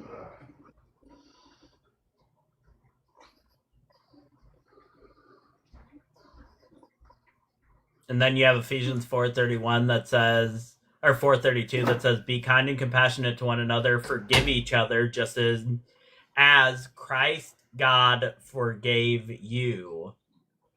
To the people in Ephesus, not Israel, they were forgiven. What were they forgiven for? Sins. Yeah, I mean, that's what it says. I am intrigued to see what the explanation for that would be. I'm quite interested indeed. Yeah. Well, go check it out. We are getting ready to end our live, but come back, Cole. Go search it out. Yeah. Come back. I would love to talk to you about it later down the road. It was a good chat. You were respectful. Yeah, thanks for coming. Yeah, thank you. Guys, tonight was a night. It was a night. Tuesday. Atheist JRB raid. JRB has been in and out of my live all night, so I find it hard to believe that was a JRB raid, but maybe. Anyway, if you guys, well, just thank you guys for all of the likes. This is Amelia again. This was her debut. She is an official host here on the Secular Perspective. She has, I think, 2 or 3 more appearances this month. Let's see. Today, Yeah, 2 more. 2 more. On the 20th and on the 13th. Make sure to be here for that. She will be with Tiny Smoz on the 13th. She will be with Elizabeth Redhead on the 20th. It's going to be a good night. Those are both going to be awesome. Towards the end of the month, like I said earlier. That night. That is true. Towards the end of the month, we have CBJ, Deconstruction Zone, and Godless Engineer, all 3 in a row. That is going to be a good time. So make sure to join us, subscribe to us. We bring you great guest hosts, and also we bring you great hosts day in and day out, like Amelia, myself, Spooky, Tiny, Lobes, Redhead, Crystal J. Am I forgetting? Trust But Verify. All great hosts, and we are here Mondays, Tuesdays, and Thursdays, 5 to 9 p.m. Central Time. And then, if you're not part of the Discord, you should be, because after the show, we do a little live over there where you guys can come talk to the 2 hosts of the night. We can talk, and most of the time it's just nonsense talk, but there are times where we actually talk about some things that happened in the live. And somebody asked me a question, Farah, if you can join the afterlife thing, I can answer some of those questions. I just didn't want to do it here on the live because it's a little iffy. But anyway, we are getting ready to sign off. Amelia, you want to finish off by saying anything? No, just thanks everybody for the likes and loves, the donations. So thank you so much on behalf of that mom and her child. that is going to be so great. So thank you guys for being a part of the community. And finally, thank you to Sunny for being our head admin in charge as well. So you might have seen her pop in She's here. the boss. Want to make sure we thank her. Well, Bible Guy, thank you for the raid. If we could go raid Tiny Smoz because we are ending as well. I appreciate you guys for stopping by. If you can follow us, that would be awesome. Dalton will be on the show. We have Justin the Deconstruction Zone going to be guest hosting, Jaren, all of these wonderful people, but we are ending for the night. Dalton, if you stopped by, love you. Ashland, love you. We need to get you on, Ashland. When you were supposed to come on, we had some conflicting things, but definitely gonna have to get you on here as well. I think that's it for me. See you over in the Discord if you guys want to come over. Tiny Smoz, go raid Tiny Smoz, or Tiny Science is his name now. Tiny Science, go raid him. He will love it. If you're part of the Discord, come over and join us. And then lastly, if you have any cash and you can help out a person in the community, there is a mom that has an autistic child that needs a cubby bed, and they are very expensive. We have $300 left to go on our goal. So if you can give through my Cash App, Venmo, or PayPal, that is listed there in the YouTube, please go ahead and do that now. She deserves this. She is a wonderful mother, a wonderful person, and a great friend. Other than that, we will be doing a fundraiser again to make up the difference on Thursday when Lobes and Redhead are. So, love you guys. Bye, y'all.